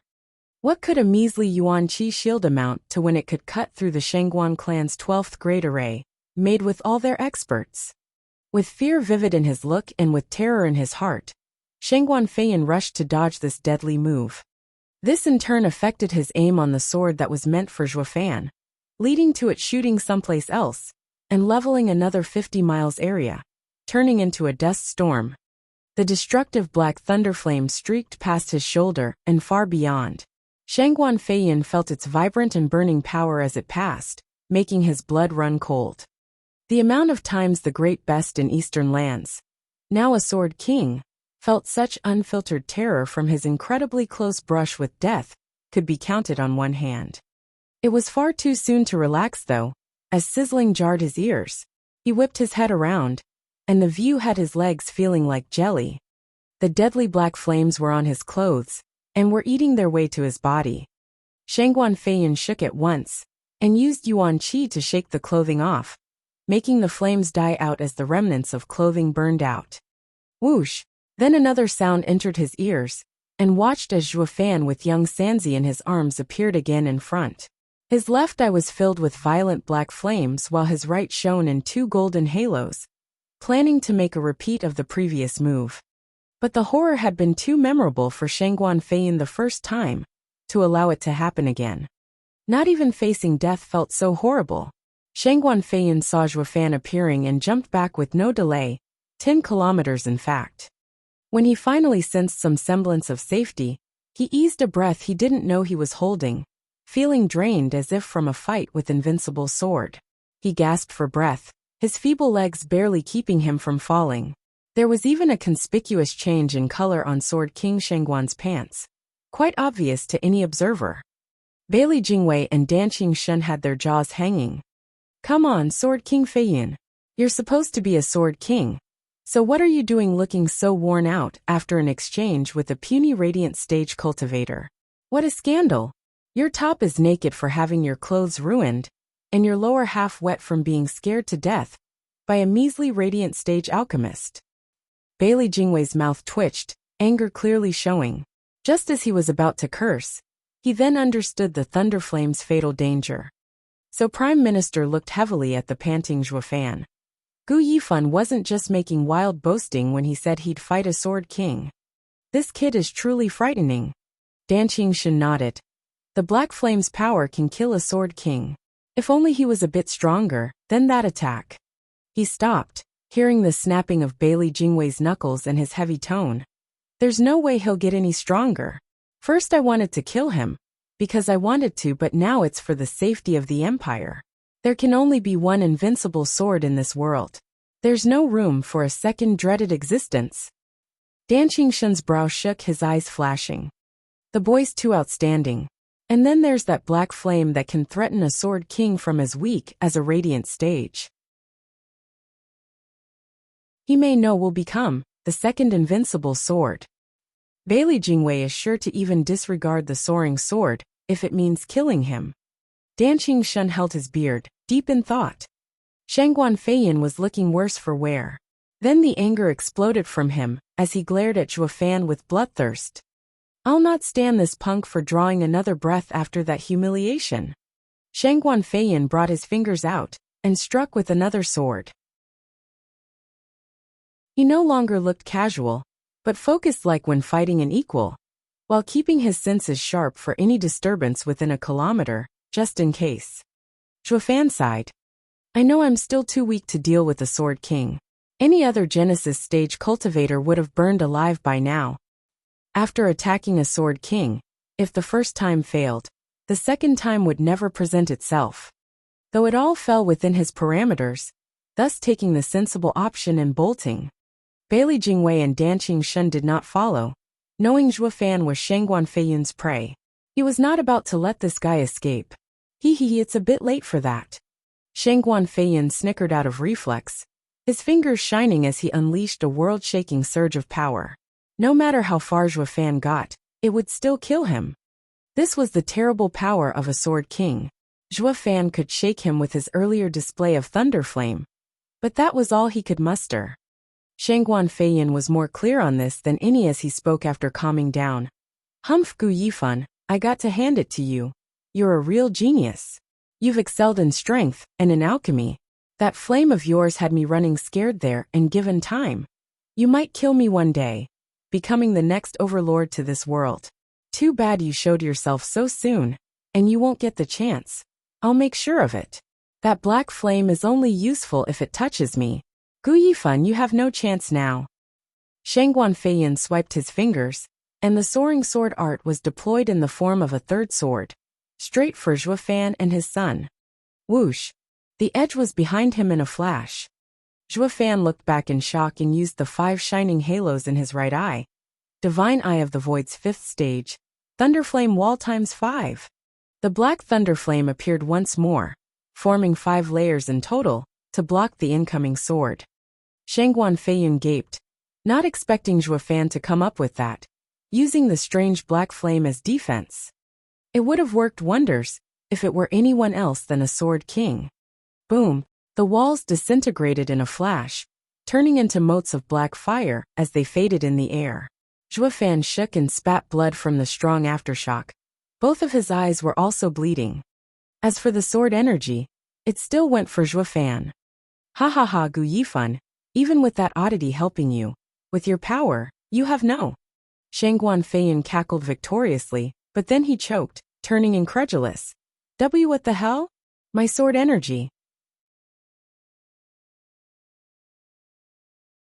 Chapter 940, Edge of Death. Chapter 940, Edge of Death. Proofreader, Papatonks. SSS.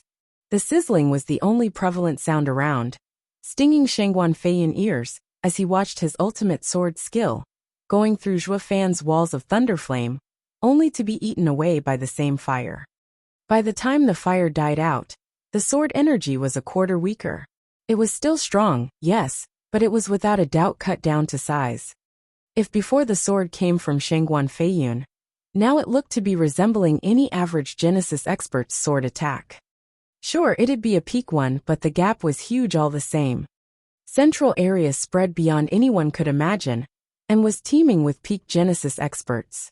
Despite that there were only 9 Sword Kings, that was because they were a cut above the masses. Shangguan Feiyun's casual sword strike had crushed 30 Genesis stage guards a while back. Dan Qingshen's sword was the same, putting most of the Shangguan clan's experts in a pickle. This was the power of a Sword King, unlike any other peak Genesis expert, able to take on 5 of them with ease. Even with the mortal domain's limit stuck at peak Genesis stage, these 9 Sword Kings stood above all others. If not for the mortal domain's limit, these would have long since become saints, at the same level as the experts in the sacred domain, if not higher. They might even shake some monsters out there. This peak worldly power had just been cut down to size by Zhuofan's Thunderflame, turning into something common and weaker. The shock was palpable to the trio watching, and so it was for Zhuofan too. He was the one on the receiving end in this fight, yet none underestimated him. Shangguan Feiyun's eyes shook. The black flame ate at my sword energy so quickly. This is insane. How the hell does such a thing even exist? The other 2 sighed. Their fear of Zhuofan was not for his strength, but because of the apocalyptic thunder flame. The flame was too destructive, burning anything and everything in creation. Not even martial arts could survive it. Such a thing had never happened ever. It was only a question of quantity in the black flame's case. With enough of it, any cultivator would be erased from this world. Their yuan qi shields would be eaten, and their martial arts would fare no better. It wasn't a leap in logic to assume spiritual items would end up the same. This thunder flame was like hellfire, bringing eternal and absolute doom. If word got out, Zhuofan would become this entire world's enemy. Wielding the thunder flame was like having a weapon of mass destruction. The trio tensed as they watched Zhuofan, each with their own thoughts. Zhuofan was bleeding from his eyes, but not enough to shake his calm, even finding time to smirk. By cutting the sword energy down to size, he could now handle it. Zhuofan ignored his damaged eye, and had his right eye shine in 2 golden halos, while his left flickered with the thunder flame, unleashing thunder flame void annihilation once more at the soaring sword art. The flame struck the sword, but they were once more dispersed as it went after Zhuofan still. Zhuofan suffered from it as well, with a splitting headache and spitting blood even as his eyes bled more. None of it mattered though, since he had the pride to grin. In the moment of clashing, even as his attack failed, the Thunderflame's character was unstoppable. And with void annihilation to complement it, it sent the flames right into the heart of the sword energy. This in turn made the deadly sword weaker and weaker. By the times the flames died, the sword energy was at a fresh Genesis stage cultivator's level. Shangguan Feiyun was dumbstruck. In 2 moves, this great Sword King's prideful sword art was reduced so much that was all the damage it could actually do after the other tried to stop it. Any meager Genesis stage cultivator could easily flick it away, something that bruised Shangguan Feiyun's ego. At least Gu Yifan was just a radiant stage cultivator, and even this much was enough. If Sword King Feiyun couldn't kill a guy in even 3 moves, he might as well just kill himself. Sure, the other was just a radiant stage cultivator, but a Sword King still had his pride. Zhuofan had other plans in mind, besides giving his life to heal this Sword King's hurt ego. Grinning, Zhuofan showed confidence against the cut-down sword attack from a Sword King, and used Divine Eye of the Void's 4th stage. Thunderflame Domain. Boom! 1,000 meters around him, the space hummed, with the black thunderflame spreading everywhere with each vibration. The sword energy did not disintegrate under the vibrations, instead it slowed down, while being drastically weakened from the thunderflame. This was Zhuofan's method of dealing with the deadly sword energy, chipping it away until it was easy for his wounded self to take it. Of course, it was not enough to halt the sword energy completely, as it finally reached Zhuofan. But through the many trials, it was now at the power of mid-soul harmony stage, more than enough for Zhuofan to handle. Grinning, Zhuofan had his scarlet right hand lifted in complete confidence. So much for a Sword King's power. I can still take it. Zhuofan had forgotten about one crucial fact about this sword, something that made it pierce his almighty right hand, even weakened as it was. Blood spilled all over and Zhuofan's smugness turned to shock. How? Why can't the Qilin arm stop even a soul harmony expert's sword? Did I miscalculate? Spewing blood again, Zhuofan held Gu Santong close as he fell to the ground with a bang. resting in his crater. His blood stained the earth around him. Dad, Dad, Gu Santong cried, his weary eyes tearing up. Zhuo Fan gasped. Young Sanzi, I've forgotten to take something into account. But to think it led to such a heavy wound. Now I can't even use the dragon breath pill. Dad, are we going to die? Gu Santong was just as powerless. Zhuo Fan rubbed his head.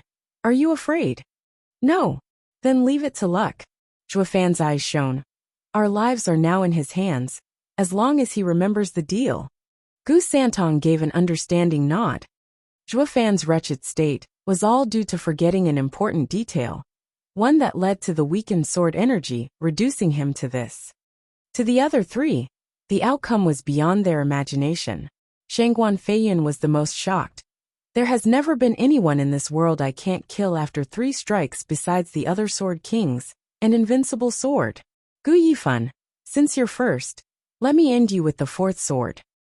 Shangguan Feiyin aimed the fingers at the wounded and unmoving man in that crater, filled with the intent to end this. There was hatred and resentment, but most of all, humiliation. His quarry was now defenseless, yet he was the one feeling defeated. The Great Sword King had failed to kill a radiant stage alchemist in 3 strikes, the same way a buffed man couldn't squash an ant with his fist. People would disregard the ant's strength and mock instead the weakness of the man. Shangguan Feiyin's next sword held all his bloodthirst, the most dangerous one the damaged Zhuo Fan was going to face. It was within his calculation, but deviated somewhat. Yet this little shift meant true death, even for Zhuo Fan. Chapter 941. Back against the wall / backed into a corner. Chapter 941. Back against the wall / backed into a corner. Proofreader Papatonks. First is a show of strength to unsettle the mind. Second is baiting to get every guard out of the jail, and give me time to rescue him. The whole guards throughout the city will be drawn as well, making our escape all the much easier. The plan does sound solid, but will they fall for it so easily? Shangguan Yulin hates Shangguan clan head to the marrow, thus making Shangguan Yulin detonate himself in his face. And with you raiding the manor, his mind will jump to conclusions I wanted out of rage. He'll believe beyond any shadow of a doubt that clan head is behind this, while I'll also scare the guards with this attack, making them feel safe only around Shangguan Feiyin, thus leaving the jail free to rescue him. This plan has a very good chance of duping Shangguan Feiyin, but that might not go the same for the wisest man in the empire, Bailey Jingwei. His reputation precedes him, and it's guaranteed he'll see through it. But no matter how shrewd he is, he has one glaring flaw I can exploit. What? Untold greed, hahaha. Though it's not really a glaring weakness, since any highly skilled manipulator will feel greater desire in always wanting things to go his way. The Pill King convention is the perfect example. He knew where all of you were hiding and laid a bait for the perfect trap to catch all of you. He is a man with a clear objective and great patience. So no matter what doubts he might have about anything, he won't act on them, but instead seek to outdo me in the same field by using this alluring bait. In that case, we should outdo him as well by following his plan of saving young Sanzi from the manor. Then what? Hunting me down to the ends of the world. I reckon they'd catch up in an hour or 2. Escaping again will be even harder. Won't they just kill you? Yeah. Only with death staring you in the face will you see the light of tomorrow. This is the only way for the 2 of us to escape Bailey Jingwei's hunt and leave the central area. Shangguan clan head should just forget about it since I have my own plans. Boom. Heavy rumbling came from afar, with a cloud of dust rising in the horizon, so high it covered the sun and the blue sky. Shangguan Feixiong's team was hovering high in the air. As he recalled Zhuo Fan's foolproof plan back in the cave, his eyes were fixed on the source of those loud sounds, his gaze heavy. He sighed. Everything went exactly as the kid speculated. Bailey Jingwei and the other 2 went after the kid to catch him. He's got valor and smarts, anticipating the enemy's moves, even Bailey Jingwei. One venerable shook his head in worry. Just what could the kid do to escape from 2 sword kings and a prime minister? The rest wore heavy frowns. Yeah, what can he do? There were so many of us, And not even we could save anyone from the two sword kings. There's no point worrying. He said he had a way and that's that. Shangguan Feixiong sighed. It's quite amazing how everyone started caring about him in just a few days, ha ha ha. One venerable huffed. Who is? We're only lamenting the death of such a genius. And who are we going to take it out on if he dies without giving us the sword? Ha ha ha, Venerable can relax in this case.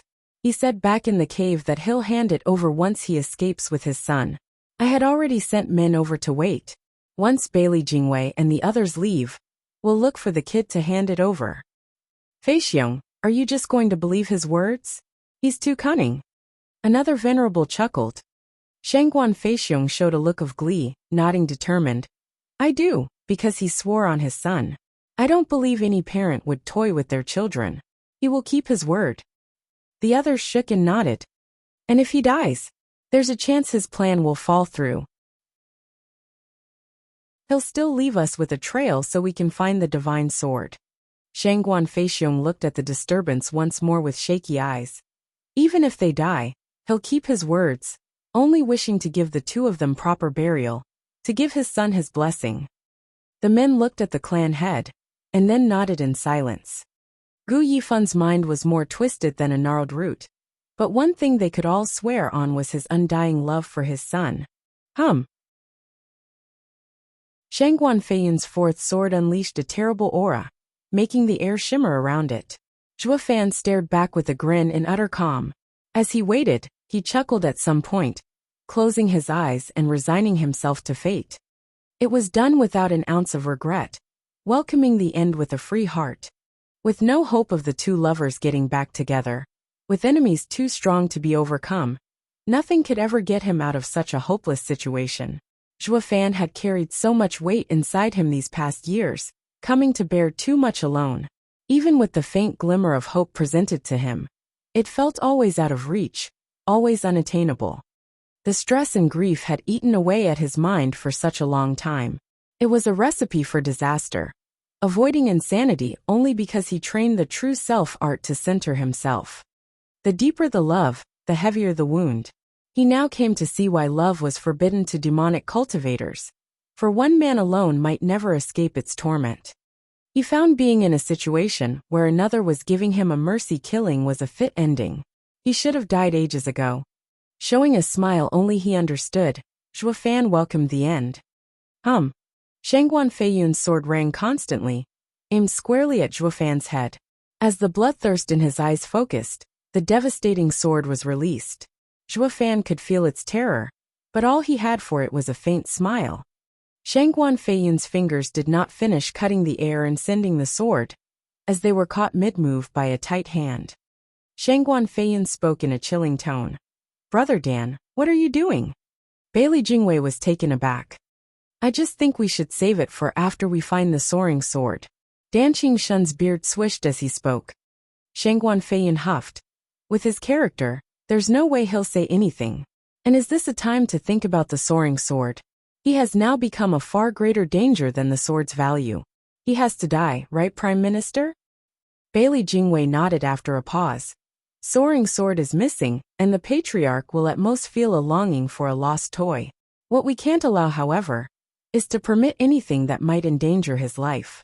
The moment I saw the kid release the black flame, I was even more sure that he must die. It's clear to anyone here that it must be so, but wouldn't it be better to have it both ways? Dan Qingshun nodded and turned to the unmoving Zhua. Gu Yifan, you heard it. Today's your funeral, and you can't take the soaring sword where you're going. I am willing to fulfill your last wish, your will.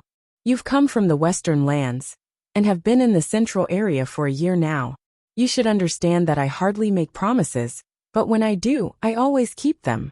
Now tell me your dying wish. Zhuo Fan looked him in the eye with a smile. Ha ha ha, let my son go. Impossible. Bailey Jingwei denied it on the spot. Gu Yifan, you yourself said something about weeding out the remains. We'll never allow this threat to live. Zhuo Fan chuckled. Then there's nothing else. Damn rotten dying brat. Since you love death so much, have it all. Shangguan Feiyun's fingers cut the air again. Zhuo Fan's eyes lit up and waved him off. Hold up, there is one other, however. It just came to me. Then go ahead, say it. Dan Qingshan frowned. Looking from him to Shangguan Feiyan, Zhuo Fan smirked. I only wish for Dragon-Cleaving Sword King to be the one ending me. Why? I'd hate to see Shangguan Feiyan happy. 3 times he failed to kill me, and I'd rather not have his 4th sword touch a hair on me. Let this Sword King carry the shame with him always, ha ha ha. Zhuo Fan cackled. Shangguan Feiyan's face twitched and roared, his fingers finishing the move. Goddamned bastard. I'll frickin' kill you. Wait. Bailey Jingwei stopped him, turning to Zhuo Fan with a sharp gaze. All right, we agree. Chapter 942, Sand Burial. Chapter 942, Sand Burial. Proofreader Papatonks. Bailey Jingwei's eyes flashed. Even without Dragon-Cleaving Sword King's promise, I would guarantee your last meager dying wish in exchange for the soaring sword. We all promise. Prime Minister. Shangguan Feiyan's brow shook, but Bailey Jingwei's wave stopped him. Sword King Feiyan, please think of the bigger picture. Which is more important, your name or the soaring sword? Its loss affected Sword King's reputation all the same. In other words, Soaring Sword's name has already suffered, so what is a little more? Please bear this indignity, for the Empire. Shangguan Feiyan took a look at his most pathetic state. It wasn't the missing sleeve from one arm that got to him, but the damp pants that fueled his rage and shame. But in the end, he gave an angry wave and turned around, taking out fresh clothes to change. Bailey Jingwei nodded and smiled. Sword King Feiyan has promised you as well. That should be all, yes? Ha ha ha. Yeah, now I can tell you where the soaring sword is. Only, it's another matter entirely if you can get it. Zhuo Fan showed a crooked smile to an eager Bailey Jingwei, toying with him. Soaring sword is now with the Shangguan clan. Bailey Jingwei gasped. They have it. Grandmaster Gu, are you making fun of us? How can a cunning mind like yours just hand it over to them? Ha ha ha, what else was there? His loud laughter made him spray blood as well. We all know I've had priors with Shangguan clan, so I had to give them something to help me out. Shangguan Feiyan's brow shook, his face heavy as he said, Bailey Jingwei, letting those Shangguan bastards get the sword will be even worse. With their power and numbers, they'll just flee and we won't catch them. It'll be hard even if a Sword King gets involved. Moreover, once they hole up in the expansive central area, it's like finding a needle in a haystack. Even if we do get wind of them by some miracle, the scouting team will just die for nothing without a Sword King leading them. This is really getting out of hand. Bailey Jingwei squinted, his face grave. But he did not once let his eyes stray from Zhuo Fan. Grandmaster Gu, stop with the games. You're on your deathbed. You said you had priors with them, and they won't believe you. But this goes both ways. Do you trust them? You'd have gotten the short end of the stick if you'd have just handed them the sword. They'd have just taken it out on you to vent for their losses. For a smart guy like you, such an obvious mistake is impossible. Humph, Grandmaster Gu, don't take us up for idiots. Bailey Jingwei huffed, his eyes sharp. Shangguan Feiyan's face twitched. Who is Bailey Jingwei calling an idiot? Humph, damn that Prime Minister, acting like the only wise guy in the world. Prime Minister, would you say I'm in a position to insult you? Ha ha ha. Zhuo Fan shook his head. But yes, neither I nor Shangguan clan trust each other, so the handing of the sword is done at the right time, so that we'd work out together against the enemy. Once the deal is done, neither will mind the other. Bailey Jingwei's eyes shook. You mean? You are our enemy, all 3 of you, ha ha ha. Zhuo Fan chuckled as he explained. I used them to lure you all away and rescue young Sanzi, then handed over the sword to the clansmen following behind me. This was the only way to make both sides agree. We knew that fighting would be bad as it would draw the guards over, leading to them losing the sword, and us getting captured. So even with the mistrust between us, the timing called for us to overlook all our past problems and think of the bigger picture. Wouldn't you say so, Prime Minister Bailey? Bailey Jingwei shook all over, believing Zhuo Fan's perfectly strung arguments. Shangguan Feiyan asked, Prime Minister, can we believe him? We don't have a choice. Bailey Jingwei was tense. We were clear on the hostility between him and the Shangguan clan, and working together was out of the question. The only reason they did it anyway was for the soaring sword. The question is, when will it be handed over? Too soon, and the Shangguan clan will go back on its word. Too late and anxiety mounts, so much so the tense mood will make them settle old scores, even after getting the sword. But with the threat of another enemy around, the deal will be completed, each going their own way.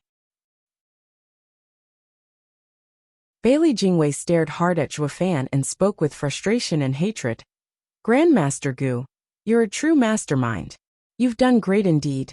If I were the one facing such a challenge, I don't think I'd come up with such a brilliant plan on the spot. You have my respect. Ha ha ha, why thank you for the honor, Prime Minister. Zhuo Fan waved his flattery away. Bailey Jingwei read the mockery in his eyes, and turned to Danqing Shun in anger. Dragon-cleaving Sword King, fulfill Grandmaster Gu's will and send them off. Right.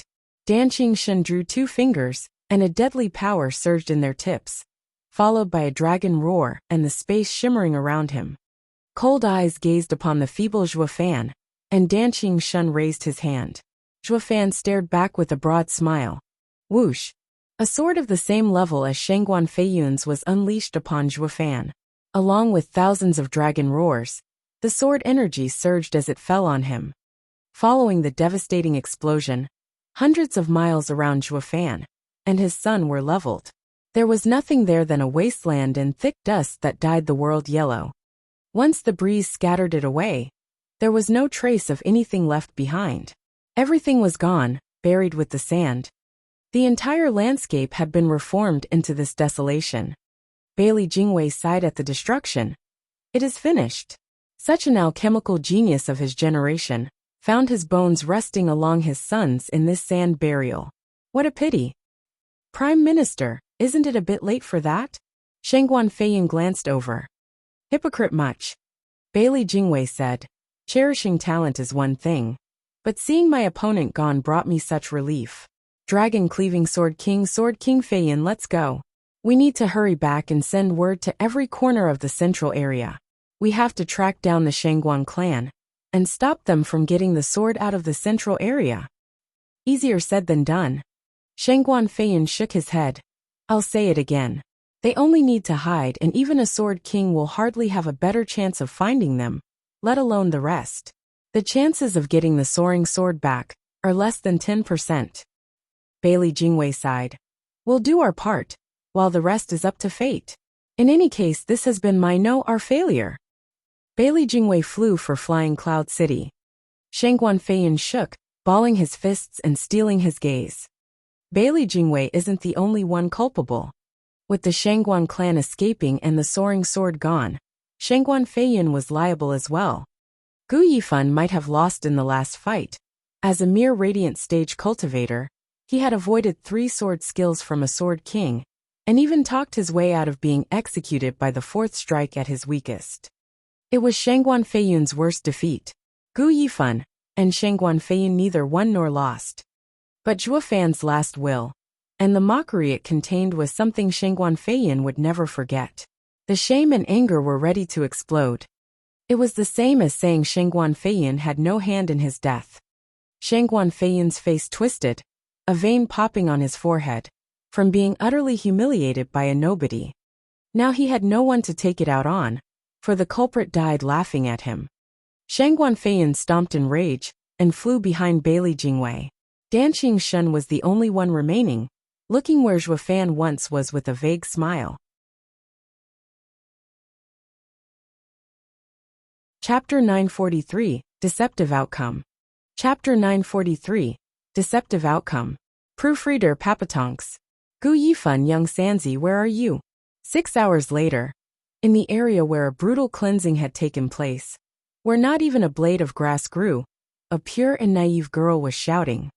The frail lass cried at the silent heavens as a gale blew across this desolation. Her tone was filled with worry, her cracking voice showing signs of breaking down crying.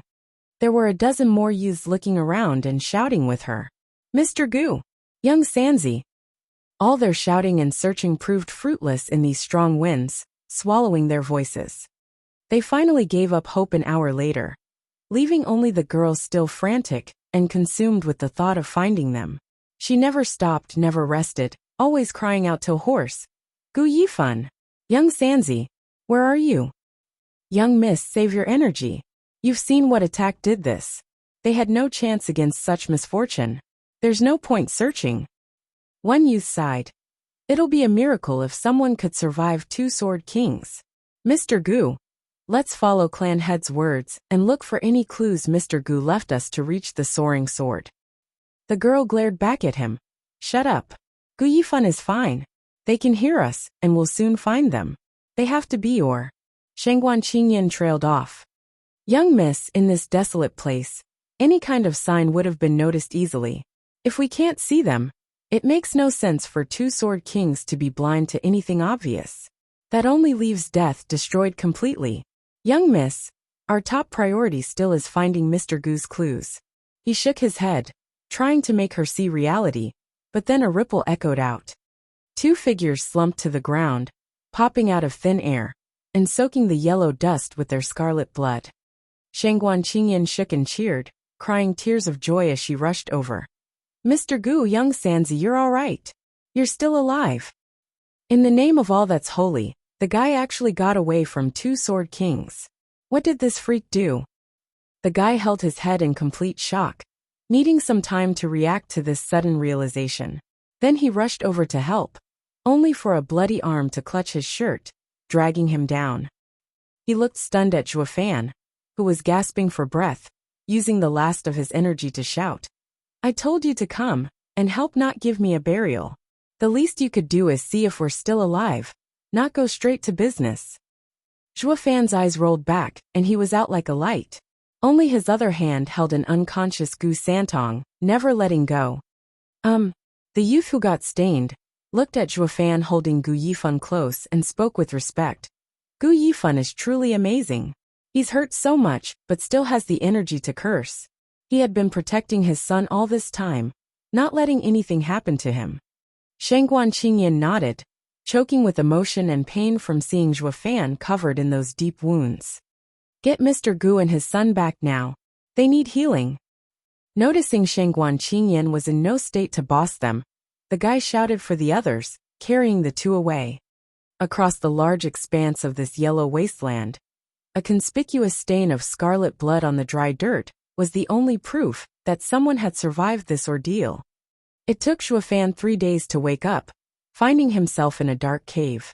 Nothing came as a surprise for him, knowing that they had been rescued. It was part of his deal with Shengguan Feixiong.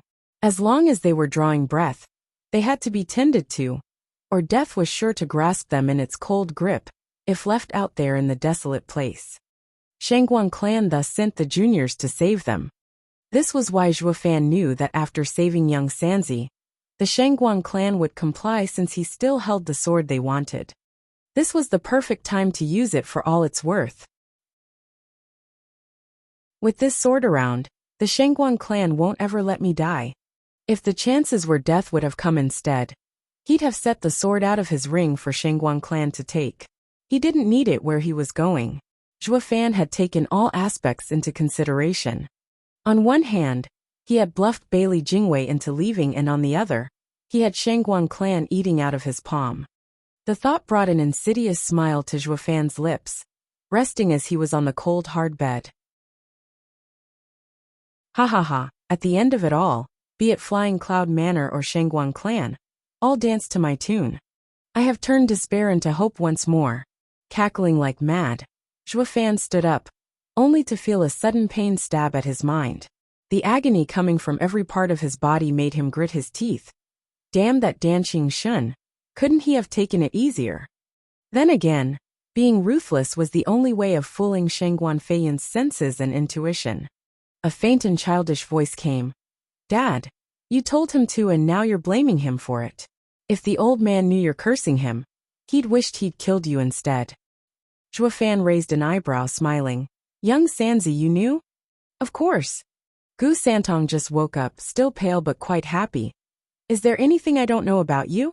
Ever since you had Shengguan Yulin sent to give me some nonsense signal, I knew that it wasn't meant for me. We never had private code phrases. What's that stuff about a gentleman's promise, and wanting to save me anyway? I knew then, And there it was for that old guy's ears, hee hee hee. Too bad Bailey Jingwei and Shangguan Feiyan had no clue whatsoever, ha ha ha. Zhuo Fan nodded. Yep, the signal was for Dan Qingshun, though I was still skeptical if he'd help or not. The most uncertain part of my plan was whether the old guy would play ball for the greatest deceptive outcome ever. His sword was savage and powerful, but scattered on impact, shaking the space around and hiding us from Shangguan Feiyan's senses. I used this chance to activate Divine Eye of the Void 6th stage, Void Domain, and hit us in a pocket space. It also helped cement the idea of our demise to Bailey Jingwei and leave the area. And what if the old guy didn't help us? Gu Santong asked. Zhuo Fan shook his head. The idea was to make an opening for Dan Qingshun to strike by becoming heavily wounded in 3 clashes with Shangguan Feiyun. Next was up to him. If he was going to help, he was sure to speak up. If not, I'd have no choice but to resort to a dragon breath pill. But then everything went south when Shangguan Feiyan struck me so hard that I couldn't even move, making throwing the dragon breath pill useless. There was only one way of getting out of there alive. Thank God the old guy was still nice. I finally get it now. There's no man proposes, God deposes. Not when you have enough friends. More friends means more lives, hee hee. Why all the hassle, Dad? Just throw him a dragon breath pill to his face and be done. Young Sanzi, we only have 2 of them. Zhuo Fan rolled his eyes. It's easy to kill them all with one. But then what? With a prime minister and a sword king dead, the Sword Star Empire will then send the other 7 sword kings after us. That'll be the end of us. Even with 1 dragon breath pill left, can we get them all? Young Sanzi, no matter what a man does, even if it's wrong, he has to suffer the consequences. Using the dragon breath pill will end with us being hunted down and killed. We're not the Shangguan clan. We have no one to shield us. The Central Area's Genesis stage experts can't handle them even if found. We, on the other hand, are finished. That's why a trump card like that can't be used unless it's the only one available. We're not on Invincible Swords level, so we can't use it to mow down grunts. Young Sanzi nodded, but then muttered. But you used 1 on Universal Righteous Sect, and only got 2 now. Dad, didn't you mow them down? Zhuo Fan flushed from being stuck. Men are impulsive. I just wanted to know its power, that's all, ha ha ha.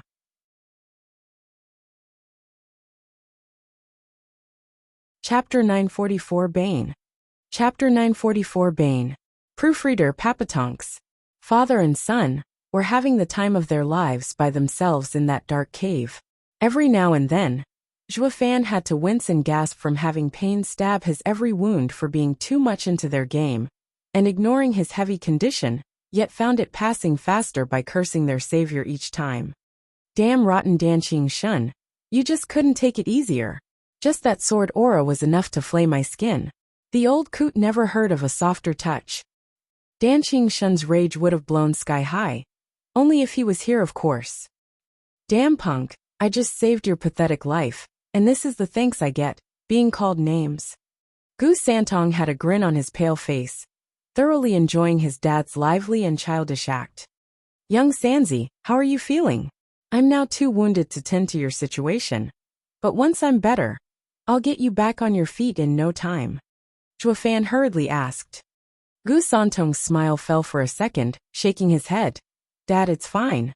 I'm just feeling weakened and the wounds are healing. The Shangguan clan gave me plenty of healing pills. That's great. Even their poor pills, unlike mine, can help your wounds, ha ha ha. Zhuo Fan chuckled at ease. Gu Santong's smile soon turned upside down, taken by melancholy. Zhuo Fan could tell that it was different with the other hand, as the blood was still seeping out despite the tight wrap around it. Rumble. The stone door opened, breaking the heavy silence. Shangguan Qinyan, and the same youth Zhuo Fan grabbed back in the wasteland entered. The girls saw them waking up and cheered. You're up. Thanks for the save. Zhuo Fan smiled. Shangguan Qinyan smiled back, coming over to him and looking concerned. Mr. Gu, your body is a wreck. Are you sure it's fine?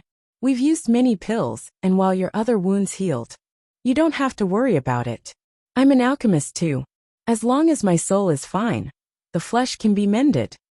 Zhuo Fan's hand shone and a vial came out, taking out a green pill. The thick aroma was intoxicating, making the other clansmen cry out. By God! Using a 10th grade pill just for some flesh wounds? An alchemist is a different breed than our clan. Ha ha ha. It's only for the common ones. While young Sanzi will need a more particular solution. That's why I need to get back in shape to make him the right pill. Zhuofan ate the pill and used the returning dragon's roar. As dragons roared about, Zhuofan was brimming with vitality. The returning dragon's roar was the best thing when it came to patching up the body. A shame it didn't work on souls as well. With the healing pill complementing the returning dragon's roar, the two watched in shock as Zhuofan's wounds barely closed at all. Zhuofan then felt a stabbing pain from every inch of his body. Zhuofan looked down with a frown. What's with these weird wounds that can't heal? They feel the same as the one vaulting sword gave me back in Double Dragon Manor. The Shangguan clansman chuckled. Mr. Gu, you must have been hit by Dragon Cleaving Sword King's dragon cleaving art. Despite the difference between his sword art and ours, they both come from insights in a divine sword. Wounds inflicted by such weapons will be hard to heal. I still thought you'd need 10 more days before you could stand. It's a miracle you are doing this now. An 11th grade alchemist sure heals fast, ha ha ha. Wounds from those sword arts heal slowly.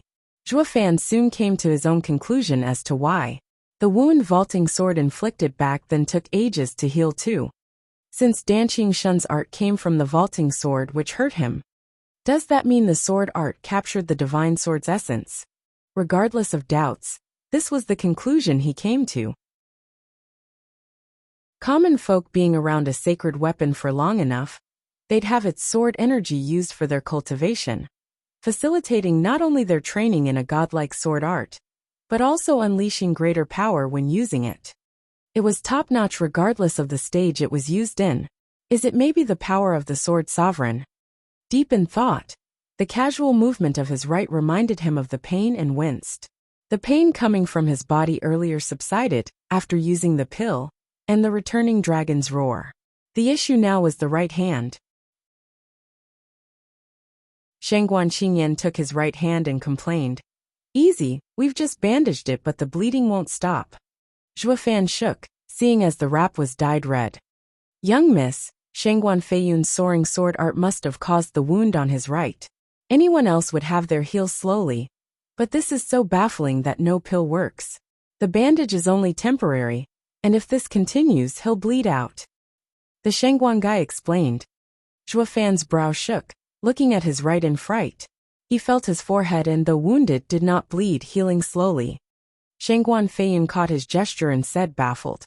Mr. Gu, I looked over your condition.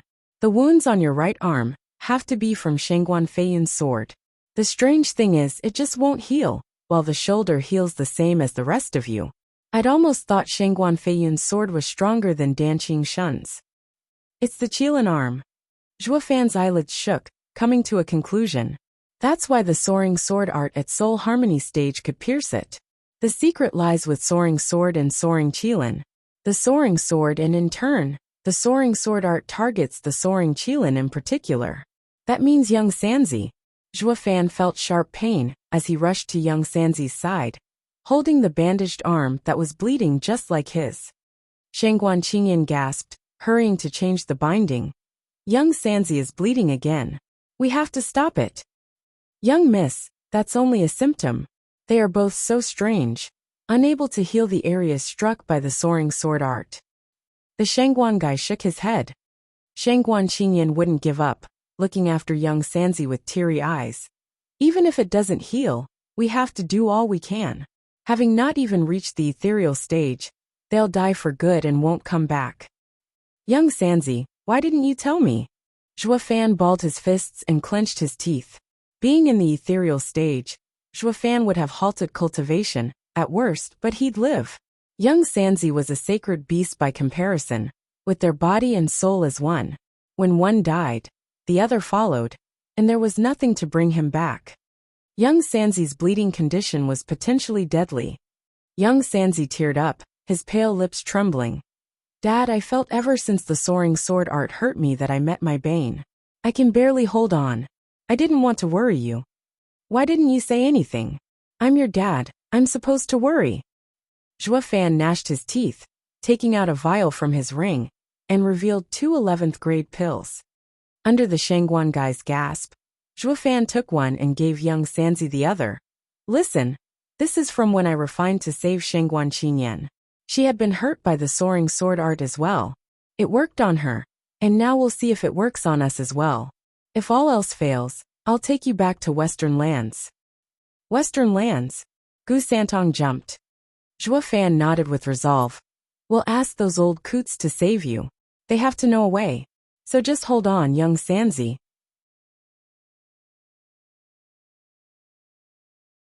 Chapter 945, Back to Western Lands. Chapter 945, Back to Western Lands. Proofreader Papatonks. With the ingestion of the pill, Zhuo Fan and Gu Santong flashed green, meditating to work its power to heal their wounds through their body, especially that bleeding arm. The green energy gathered on the wound, but that was it. It just could not go deeper and work its magic, as something was keeping it away, soon fading out. With a soaked brow, Zhuo Fan gnashed his teeth, and his nails dug into his palms. Shangguan Qinyan was looking very worried from the side. With a ripple, Zhuo Fan resorted to force, using Yuan Qi and the healing energy to slam into the wound.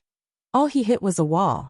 But as he kept pushing, the green energy seeped ever so slowing into the wound, and began to heal it. As it improved, the bleeding slowed to a stop. Shangguan Qinyan lit up with joy. Zhuo Fan eased a breath, and looked at his Qilin arm with a nod. This pill has some use. Zhuo Fan turned to young Sanzi with hope, only to find despair. Gu Santong's arm looked to have improved, but it was marginal. The bleeding had slowed down, but not completely. His life was still in a very real danger. Shangguan Qinyan gasped. Mr. Gu, you managed to heal so wise young Sanzi. Zhuo Fan was in a constant frown, feeling bleak inside as the worst case crept among his thoughts. The soaring sword art may be Qilin's bane. The two conflicting energies can't be resolved with pills alone.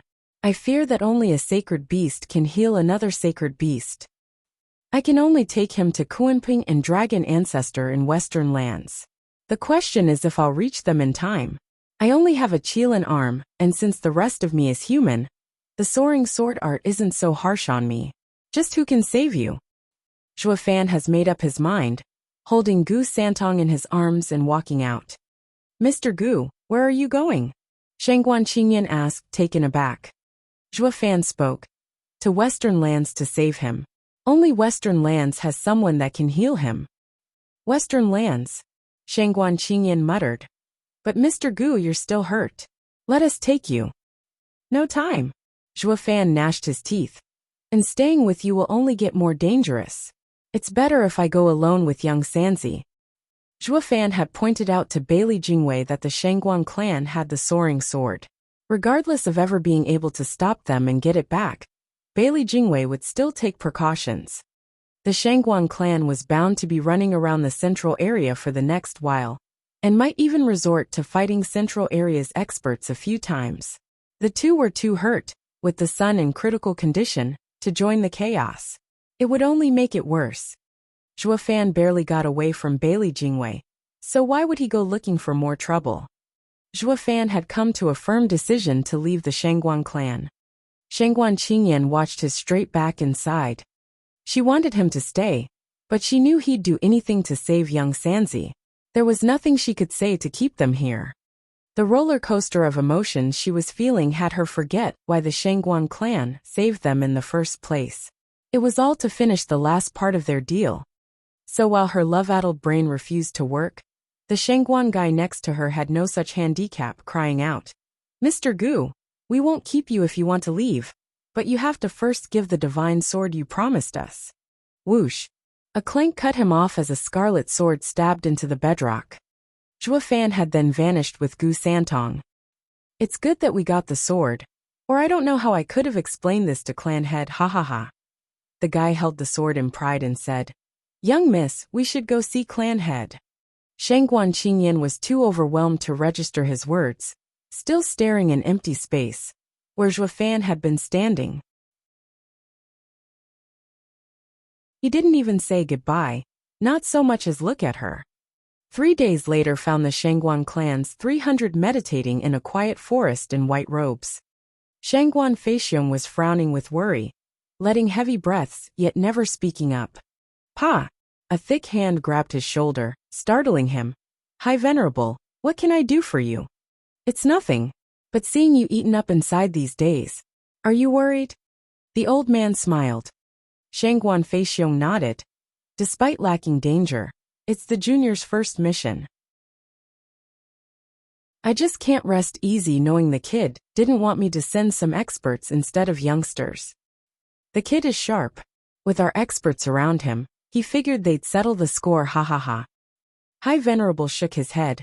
Feixiong, you believed him when he swore on his son, so why the needless worry? I do believe him, but no one says incidents can't happen. Whoosh! The sudden sound reached his ears and his eyes lit up. He saw dozens of figures in the air, the juniors he sent for Zhuofan. In the lead was the apple of his eye, Shangguan Qingyan. Shangguan Feixiong's worries over these days finally eased. The rest of the experts gathered around the juniors, eager to know the result. Shangguan Feixiong rushed to Shangguan Qingyan to ask, how did it go? Did you get the soaring sword? Shangguan Qingyan sighed and left with a lowered head. The rest felt uneasy. Why is young miss so glum? Did the kid die and leave no trace of the soaring sword? Why then did they took so long to come back? Clan head, here is the soaring sword.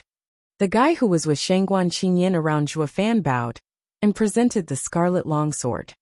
Ha ha ha lit up and touched the blade. Ha ha ha, it really is the soaring sword. Our mission is a success, and we can go home to Eastern lands. Everyone cheered and jumped in joy. Then what's with that girl having a long face? I thought you failed for a second there, ha ha ha. Shangguan Feixiong eased a breath and glanced at his daughter looking depressed by a pond. The Shangguan guy bowed again.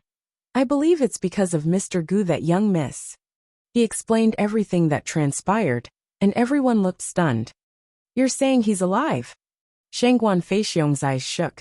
He actually came out alive from not just 2 sword kings, but the prime minister of this empire. They were aware of Zhuofan's plan, and how reality followed its every step. But to actually achieve the last and hardest part alive was inconceivable. They found it far more believable for Zhuofan to die, and leave clues for the divine sword instead. This made the news of Zhuofan's flawless execution of the plan a total shock. Chapter 946, Solitude. Chapter 946, Solitude. Proofreader, Papatonks. The guy paused, seeing everyone wearing dumb looks, and bowed again. Clan head. Gu Yifan is wise and brave, a real hero. When we found him, he was still protecting his son despite the heavy wounds. His character isn't the issue here, but being a miracle worker is. Shangguan Feixiong's face twitched and sighed. A single sword king has enough power to do everything he wants. 2 of them around, they are invincible.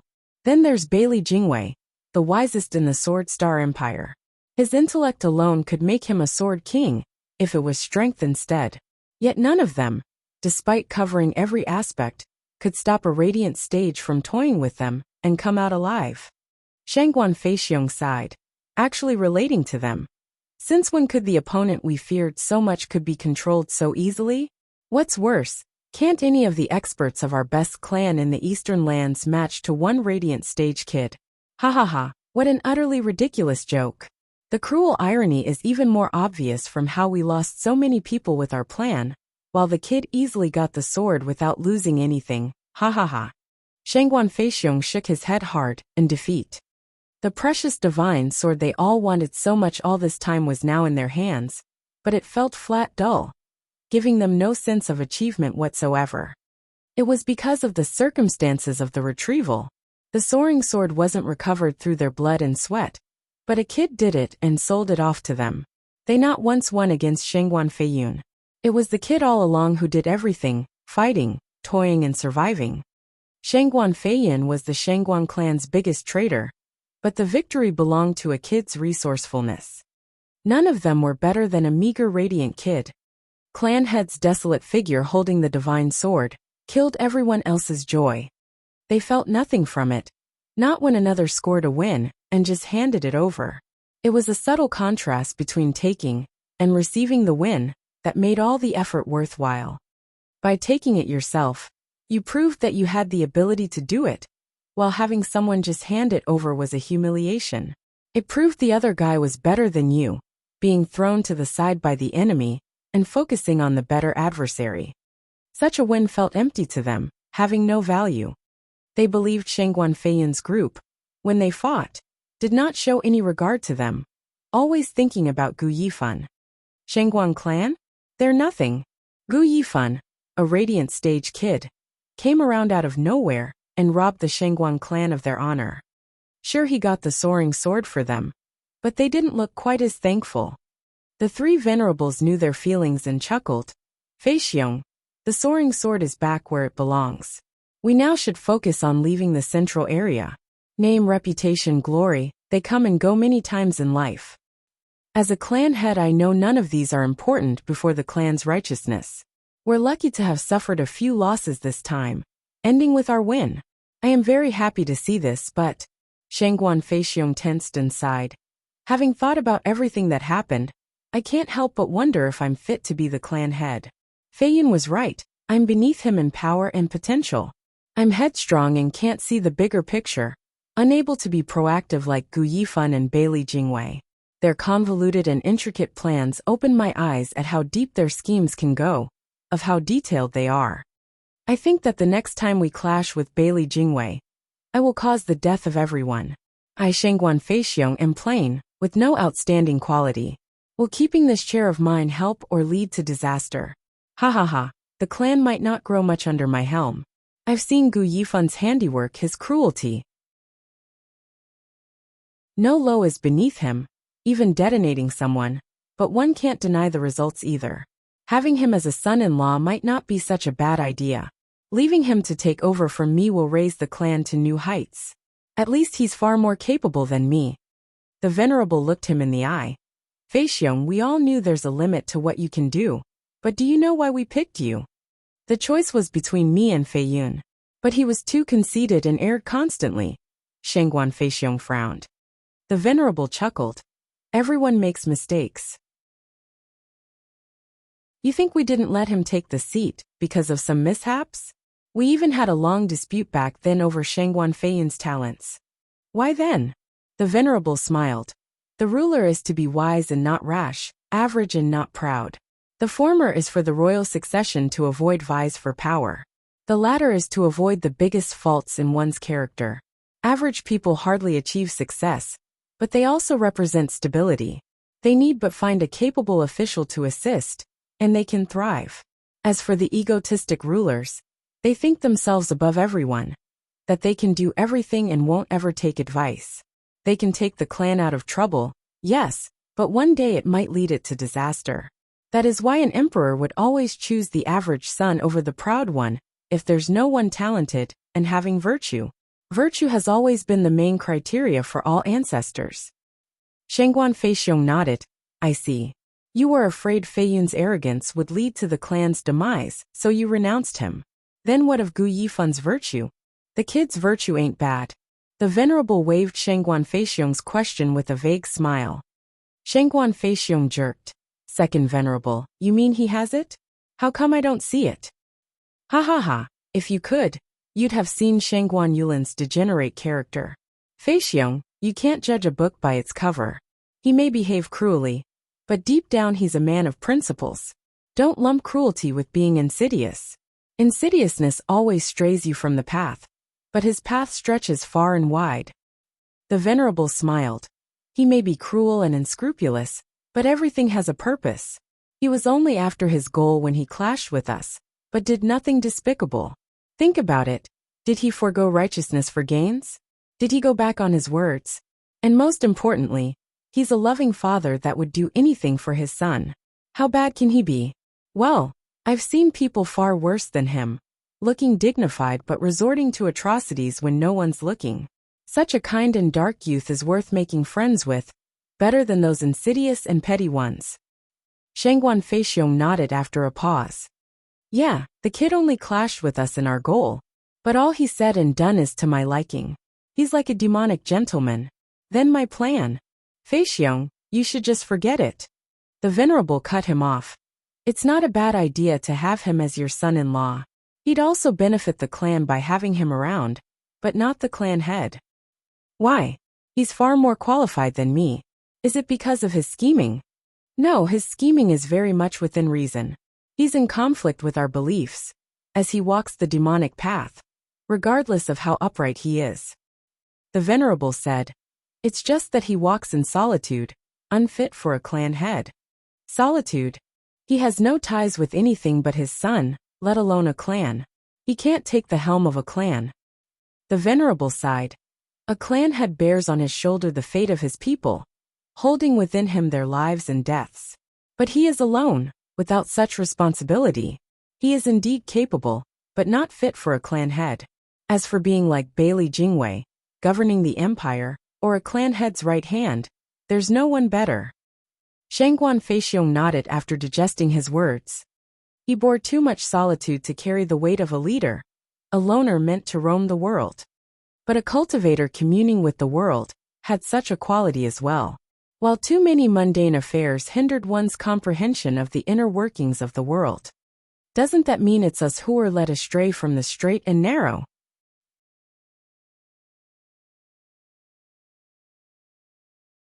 Chapter 947, Sword Patriarch appears. Chapter 947, Sword Patriarch appears. Proofreader, Papatonks. The sky was sifting large snowflakes as far as one could see, dyeing the world in shades of white. A month had gone since Zhuofan's battle, with autumn making way for winter with its cold snow in the flying cloud city. Dan Xingshun watched the heavy gray clouds outside, peaceful as they filled the air with snowflakes, covering the sun's every ray of warmth.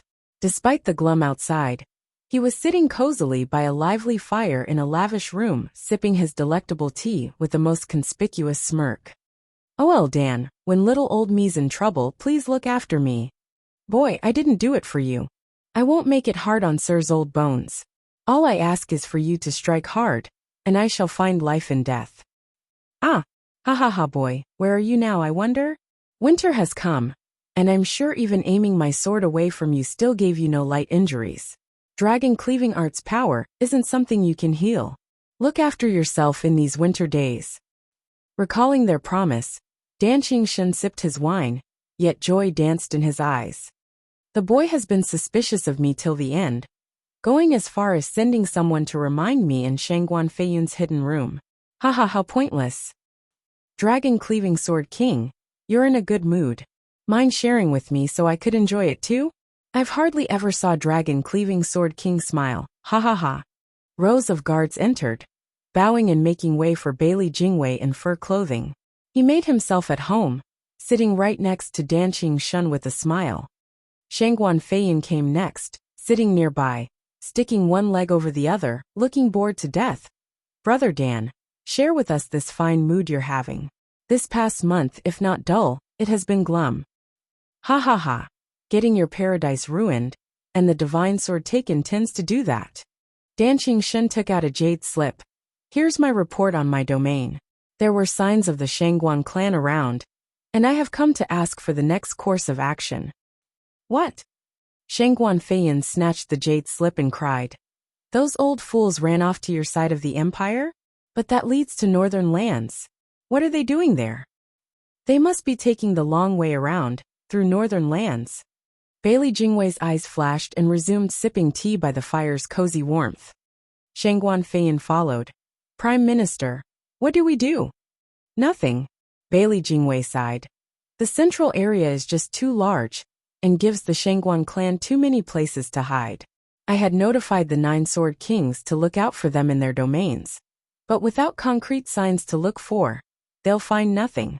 Furthermore, with some sword kings' laid-back attitude, some not even present in their domains, things would only get harder. Prime Minister Bailey, I'm here, aren't I? Dragon-cleaving sword king. I wasn't talking about you, but that wine sword immortal that loves to hit the bottle. Bailey Jingwei's eyes flashed and gnashed his teeth. He's a sword king, but all he does is partake in local beverages at every chance instead of leading his domain. How damn superficial.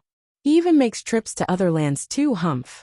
Just what was the point of giving that domain to him? At least with Shangguan clan's faint traces, even around he won't be of much use. Dan Qingshan grinned.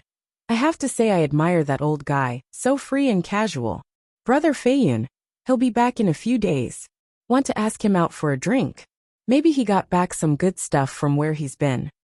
You go, I'm not in the mood. Shangguan Feiyun gave an impatient wave. Just how did you manage to do it anyway? Dan Qingshan raised an eyebrow. How else? When they asked me how to do it, I told them to play dumb. The Shangguan clan came here en masse, and with 3 old coots strong enough to face a Sword King. So while I wasn't around, they were bound to die if they pushed them. So they just let them go. Why you? Shangguan Feiyun's face twitched, turning to the other. Prime Minister, see that? He's lazy at his job. When the invincible sword comes along, I'll be sure to tell him. Glancing at him, Bailey Jingwei chuckled. I advise Sword King against pettiness, for I'm with Dragon Cleaving Sword King on this. What? Doing something pointless is utterly idiotic. Taking his teacup, Bailey Jingwei took a sip and drawled. Looking for the Shangguan clan was just a matter of appearances, never intent on following through. What's the point of handing them the lives of hundreds of people?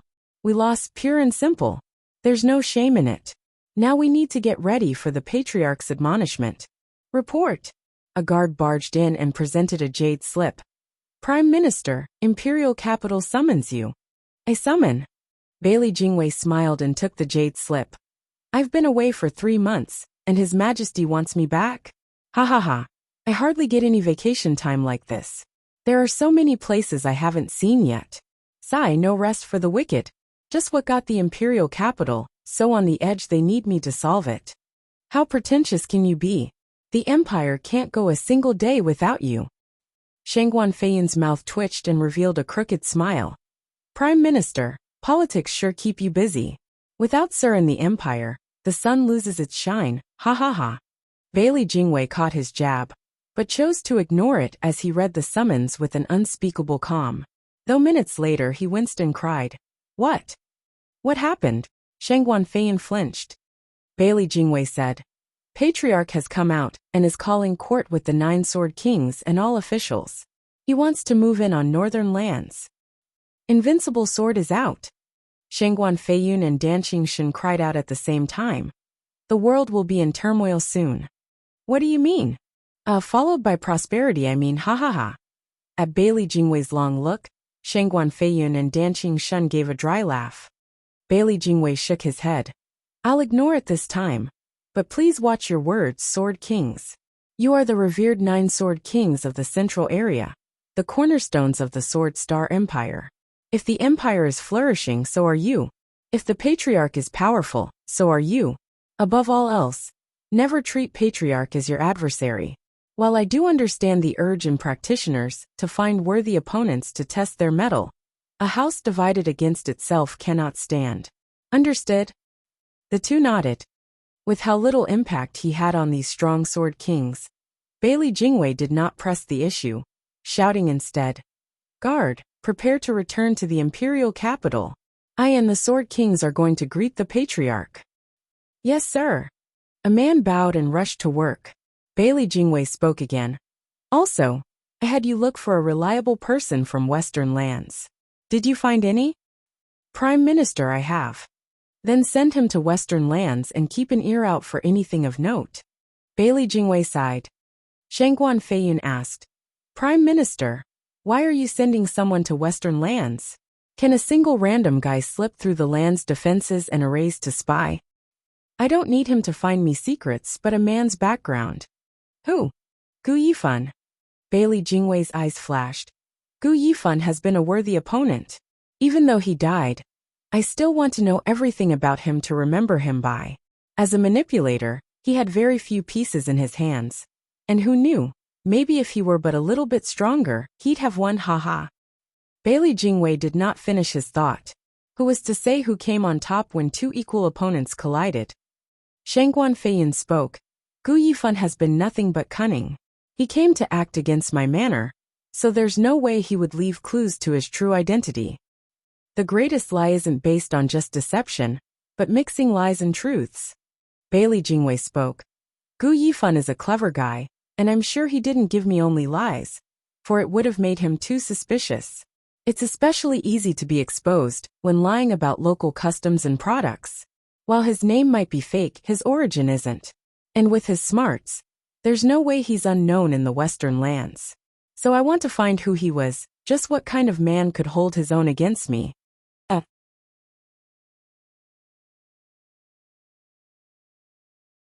Chapter 948, A Time of Need. Chapter 948, A Time of Need. Proofreader Papatonks. In a world of white, with snow piling up incessantly, dyeing everything in its pure color, even a mountain of a man would find that he would have to trudge along through waist-deep snow to cross this place. On this final month of the year, the Earth's vitality was subdued, with hardly any man venturing out in this harsh environment. Even a powerful cultivator would rather avoid such blizzards, not wanting to face the heavens and this desolate world of white. Though in these particular parts, 2 lone figures, 2 mere specks in this sea of white, appeared on and off among the snowfall. Crack. Under the crumbling snow with every step, a thin man paused to readjust the young child on his back, puffing out white with every breath before resuming his trek. He swayed under the biting winds, only to press harder and regain his stalwart stance. The frail child looked at the bitter and icy world around him, then at the man's body, toiling to carry him. He parted his cracked lips, sobbing, "Dad, I won't make it. You've been making me 11th grade pills to slow the bleeding and recover my blood, hurting your already wounded soul in the process. Then you still insisted on carrying me for months. Now you can't even fly. You can't keep doing this. Dad, let me go and move on. My time is up. I don't want to be a burden." "Quiet." The man panted and raised his wan face, only his eyes shining with unflinching determination. He just gritted his teeth and pressed on. "Young Sanzi, listen up. I am your dad and I won't have this. No matter what, I'll get you back to the Western lands alive, so those 2 can heal you. But the Western lands is so far away. How can we reach it in time? Dad, you can't go on doing this either." Zhuo Fan's eyes shook, moving on by sheer stubbornness. "Even if I have to walk all the way, I'll still make it. We don't need to keep moving much longer. In half a month we'll reach Goldba City. There's a teleportation array to every land there we can use. We'll be back to Western lands before you know it." Teleportation array? Gu Santong shook his head bitterly. "Dad, you know as well as I do that the 5 lands teleportation array is split into official and commercial routes. The official one belongs to the Sword Star Empire, and we couldn't use it even when we arrived in the central area. This won't change now. And the commercial route belongs to the biggest merchant union in all the lands, ignoring any politics involved between them. To use their teleportation array, we need the consent of the leader in each land first. How are we going to pass their questioning when we're supposed to lay low?" Zhuo Fan squinted, his brow shaking, but his eyes were firm. "With me around, I'll definitely use it." Zhuo Fan took a heavy step, and as the sweat built up, he not once stopped from rushing. "Dad, you're the best." Feeling Zhuo Fan's kind and wide back, Gu Santong teared up, sobbing and slowly falling silent from feeling so weak. Blood trickled down his hand and onto the pure white snow, taking with it just a bit more of his vitality, leaving him defenseless against the elements, with the coldness seeping in. Unaware of young Sanzi's situation and oblivious to his last words, Zhuo Fan's mind was set in one direction to push on.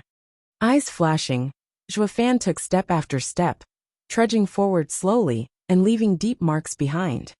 4 hours of toil brought Zhuo Fan to gasping, but nothing deterred him from walking. Only in the 6th hour Zhuo Fan's foot began to slip, barely able to raise it for another step. Even relying on his weight to push away the snow no longer helped as it did. In the 10th hour, Zhuo Fan was at a turning point, fully spent. His mind was willing, but the body hardly made any progress, numb and cold. His spirit had been so tense and focused all this time that it finally gave in, rendering him unconscious. Gu Santong had fallen asleep a long time ago, His tender face growing hard as coldness sapped his warmth, and the slow dripping of blood from his arm seemed to announce the end was nigh. The howling wind never ceased. The biting snow never stopped blocking the two's hard journey, soon burying them in white. It did not take long before any sign of their passing was gone, and the same went for them, erased by nature's cold embrace. The world was a cruel place, swallowing every being alike. All of us were nothing but visitors on this plane, bound to return in its arms. Rumble. A carriage with huge wheels was pulled by 3 20-meter-tall spiritual beasts, actually stomping through the thick snow with relative ease. These were third-level spiritual beasts, having no trouble galloping through this harsh weather. Inside the carriage were thin curtains along with the fragrance from an incense burner lingering about, hiding the pretty figure inside, unmarred by the bleak desolation outside. Halt! As the carriage stormed through the snow, a loud voice came from within the carriage. The 3 spiritual beasts stopped on the spot. "Young miss, what is it?" A young voice asked. "Joyer, is there blood outside?" "Blood?" The curtain was lifted to reveal a charming face of a 17-year-old girl. Her eyebrows were sharp, focused as she looked around. "Are you perhaps mistaken, young miss? There isn't any." The first voice spoke again. "Joyer, go outside and check if they've been buried under the snow. They may be alive." "Ah, don't me. Do what I say. I've been a healer for so long the scent of blood is easily recognized. But with such heavy snowfall, they must be under it. Joyer, go already." The voice was sweet, but carried with it an irreproachable tone. Shrugging, the girl jumped down and searched while complaining. "I'm going, damn. What a young miss you are." "What was that?" Nothing at all. "Ah, I found someone." As she pushed away the snow, Joyer suddenly cried out, plunging her thin arms into the snow and pulling 2 people out. Seeing the blood on the ground, Joyer shouted, "Young miss, you have such a sharp nose." There were 2 people buried in snow. The older one seems frozen while the younger one is bleeding, close to dying. Bleeding in such bitter cold. The rushed voice from within said, "Joyer, get them inside, hurry. The little one must be gravely wounded. I have to heal him." "Right away." Joyer was about to act but then paused. "But young miss, they're male. It's not right to have them in your magnificent carriage. No man has yet to step foot in it. It's fine if it's the child, but there's no time to mind the rules, lives are at stake." The tone coming from inside went cold. Joyer bobbed her head and threw the 2 inside. She jumped in herself, and the carriage resumed its mad dash. All that remained was a stain of scarlet in a world of white, slowly fading beneath the endless snow.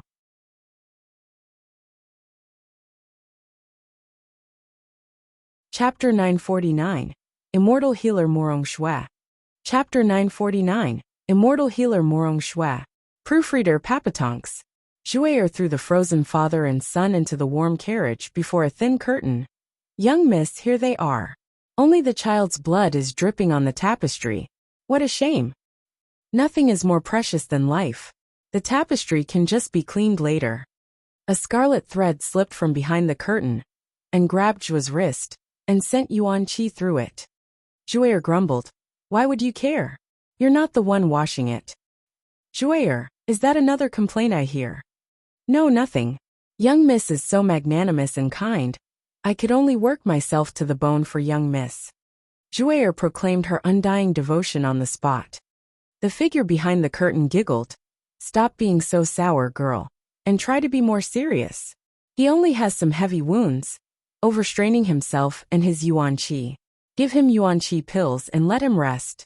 He'll then wake up." "Yes, young miss." Zhuafan helped Zhuafan in swallowing an azure pill, but then said, "He's in the radiant stage yet overworked himself?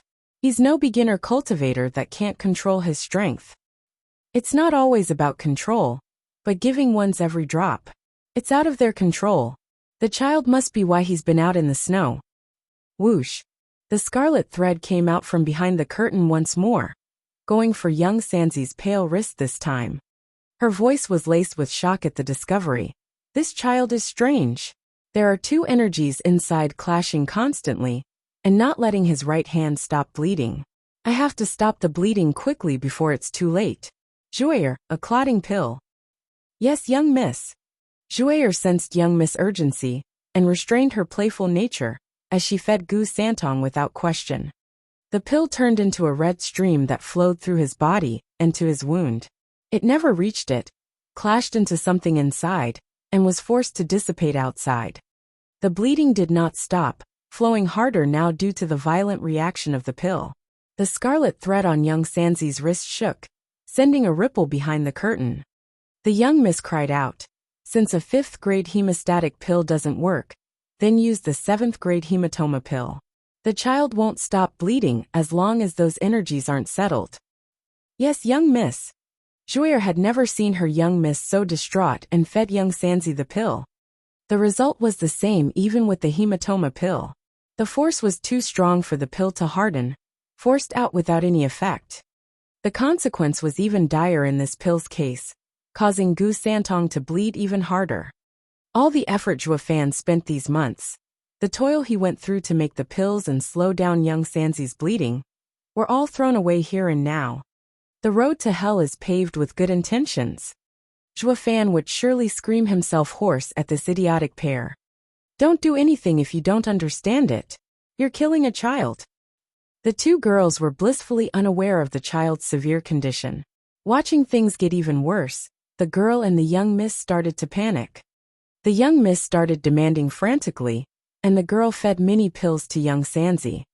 All ended the same, with young Sanzi's blood flowing in torrent now and dyeing the tapestry scarlet. Jouer was losing it. "Young miss, what do we do? We're only making it worse. What's going on with his wound? Nothing works." The young miss was grave, but then she exclaimed, "Did a divine sword harm the child? That can't be it. Even those wounds aren't as grave, slowly healing in the end. Just why is he showing no improvement?" "Young miss, it doesn't matter why. The older one might wake up any time now, and how will I explain how his son just died? Though there's nothing scary about a radiant stage." Jouer spoke with a sorrowful smile.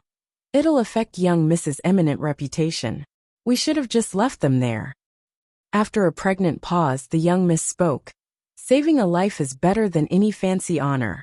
Since I have seen them, I can never turn a blind eye. Jouer, use the North Sea gel on the child."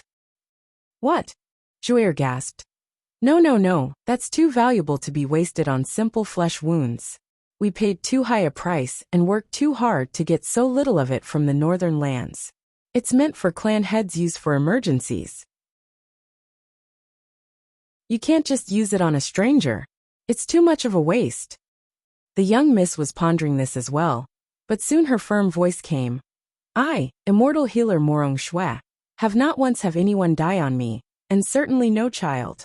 No matter how precious the gel is, it can be earned again, while the child only has one life. And with Big Brother's strength, it's hard to say when he'll actually need it. But won't it be wasted if it ends up the same as the pills? It's never a waste to use spiritual herbs to save one's life." Morong Shui was very detached from the material as she spoke. "Jouer, what are you waiting for? Are you the young miss here, or me?" Jouer hesitated, totally against the idea, but young Miss Tone demanded obedience, and she had no choice but to suck up her grumbling and take out a gourd. She let a transparent liquid drip out, releasing a sweet odor as it covered Gu Santong's wounded arm. By miracle, every place the liquid touched, the blood stopped leaking. Soon, the liquid covered the entire wound and hardened, keeping the blood inside. The foreign energy inside the arm struggled to fight this interference, only to be crushed without remorse by a sudden silvery light. The liquid had a faint silver glow as it seeped deeper into young Sanzi's body, vanishing completely. Behind it was left young Sanzi's pristine arm, unmarred by any scar or wound. Jouer cheered. "Young miss, it worked. The child saved. The North Sea gel is a world wonder, a wonder drug for healing." The young miss relaxed a breath.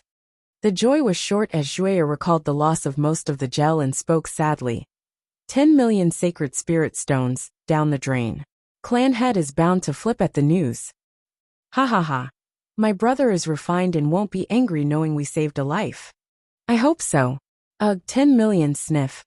Zhuya was still in pain over such bitter losses. She glanced over to the unconscious Zhuofan. Hey, you owe us 10 million sacred spirit stones. Don't you ever forget it. A chuckle came from beyond the curtain. Zhuya, how can a radiant stage have such wealth? Kindness isn't done for a reward. When he wakes up, we'll send the father and son off. Humph, they got it too good. Zhuya pouted. What kind of fortune did they have to stumble upon the young miss in their hour of most desperate need? Not just saving them, but for free too. It's better to fleece them of everything once they wake up. We can't have them think money falls out of the sky at every turn. Morongshue smiled. They were oblivious to the fact they had lent a helping hand to a demon archon, one whose wealth belied his slovenly appearance. He had so much on him that he could repay that North Sea gel many times over, with room to spare.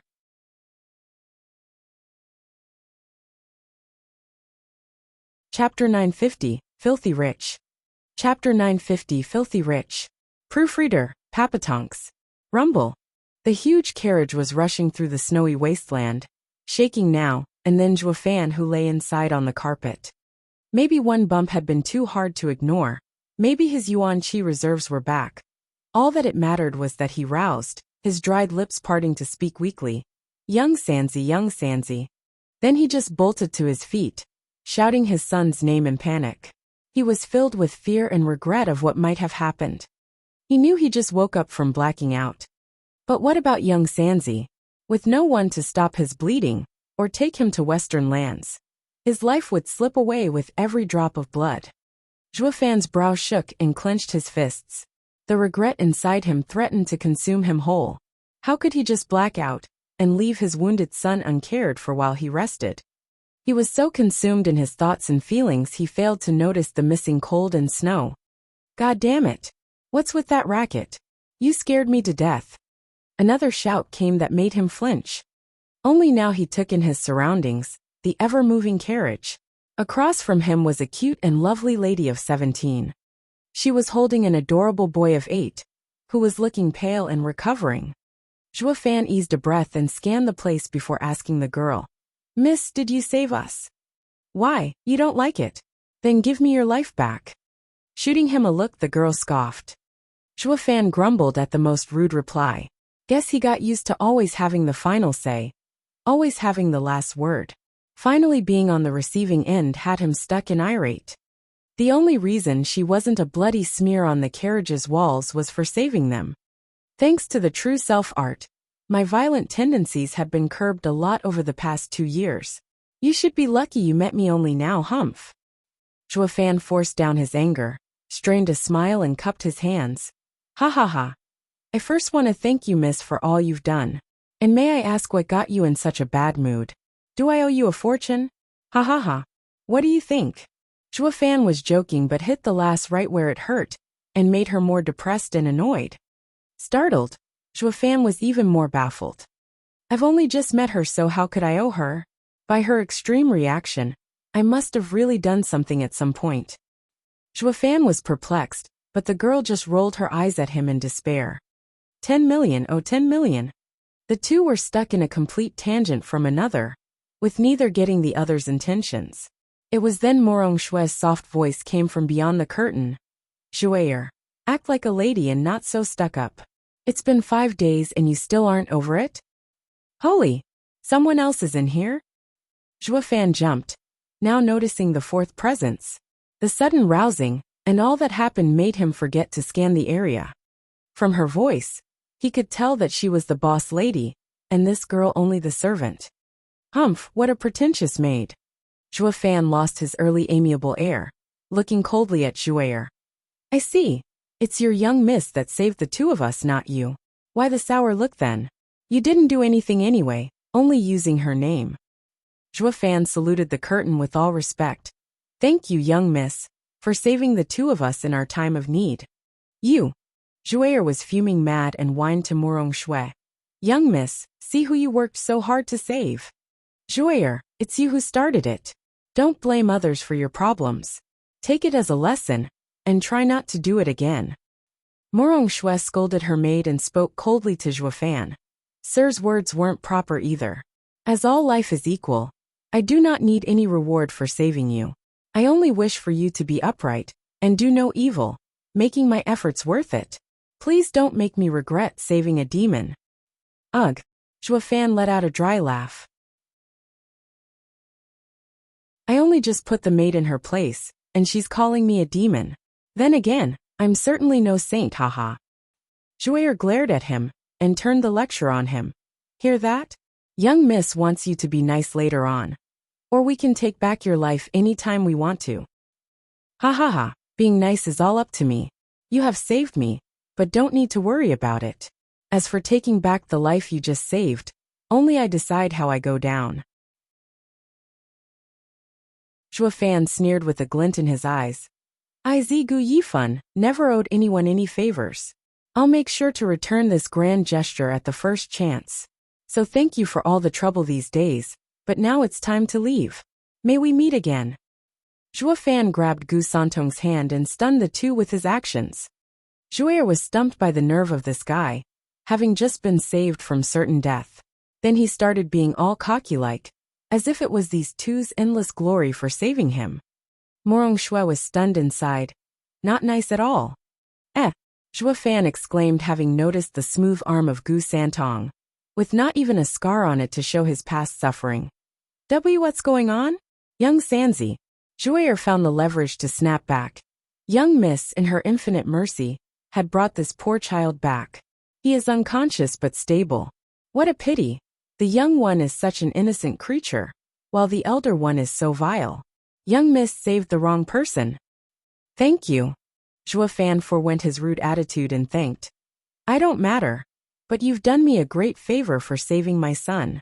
Any request you may have, I will fulfill it, no questions asked. Morong Shui shook and nodded. Sir is quite peculiar but fond of his son. This proves your heart still has some good in it. My only reward is for you to come back on the straight and narrow. Good. Zhuo Fan's face twitched. I thought you were joking. I've been evil all my life. I have no clue what good is. How does it even work? Young miss, he's getting off too easy. Just look how cocky he was. It'd be a shame not to ask for anything. Luckily, Zhuo stepped in to clarify it all, holding out her hand. Since you want to pay, then pay your fees. Zhuo Fan chuckled and nodded. As it is right. How much? Just a smidgen, 10 million sacred stones. Zhuo sported a vile grin. Zhuo Fan flinched. Why so expensive? What kind of pills did you use? Not like he couldn't pay, but that he was stunned. Even without the fees as an excuse, he'd still give 10 million as it was only right. Those dead rocks meant nothing when young Sanzi's life was concerned. Zhuo misunderstood completely, of course, thinking so many zeros scared him and laughed. You can't, can you, you penniless? I bet you don't even know what sacred stones look like. Then just give me all you have, even though it's hardly anything of worth. Zhuo, Morong Shui admonished. Zhuo Fan spoke. Miss Zhuo, I can give you that much, but I'm curious what kind of drug you used that is so valuable. If it's not the drug, then I can still pay it as favor for saving us. You think we're lying? Zhuo huffed, taking out a gourd and showing it to him. You know what's inside? Miracle drug North Sea gel. If not, listen well. It's a valuable recovery medicine, even in northern lands. We had to spend 10 million sacred stones to get this little, and used almost all on your son. Isn't it normal for you to pay at least that much? Sniffing the gourd, Zhuo Fan frowned. North Sea gel. There's no mention of it in the 9 Serenities secret records. Is it from the mortal domain? But to save young Sanzi, it has to be miraculous. He smiled at Zhuo. Miss, since you only have a little left, give it to me for my son, and I'll give you 20 million to make up for it. Haha, 20 million? I bet you don't have spirit stones as much. That's not the issue here. Will you accept? Zhuo Fan asked. Zhuo raised her head, not believing a word. Fine then, only a fool won't take advantage of such a damn deal. Give me your ring. Zhuo Fan's eyes shone and chuckled. Zhuo did so and Zhuo Fan's ring touched hers. Zhuo Fan then took the gourd and his son and was off laughing. Miss Zhuo, a deal's a deal, bye. Wait, I still haven't checked, Zhuo cried out. Morong Shui gasped. What is it, Joyer? Young miss, 20 million sacred stones are inside the ring. The guy is actually loaded. Joyer was bug-eyed, struck dumb by the glittering rocks in her ring.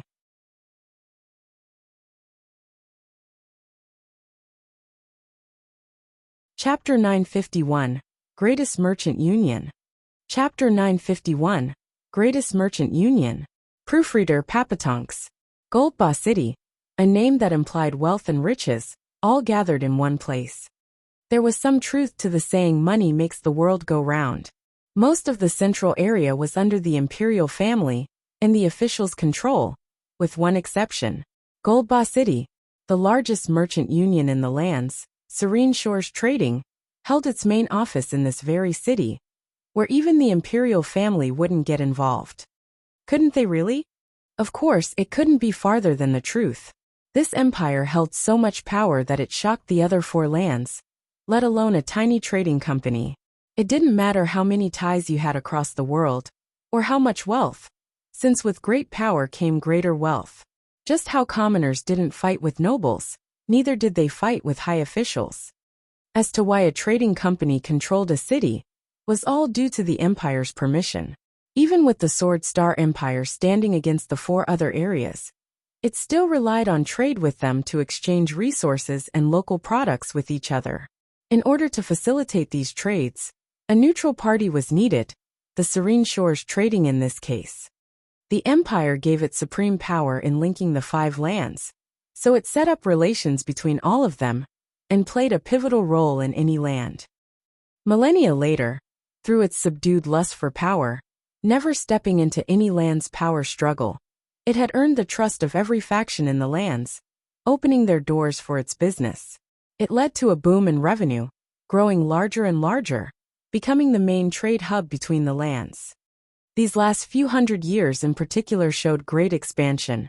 It was all due to Bailey Jingwei coming to governance. With his brilliant mind, he urged the trading with the rest of the lands to get bigger and faster, giving the Serene Shores Trading more power, by building their own teleportation array within the lands to facilitate this. Only the bold would take such a risk. The minute the 5 lands teleportation array fell in another's hands, they would lose control, and could invade the empire's heart from thousands of miles away.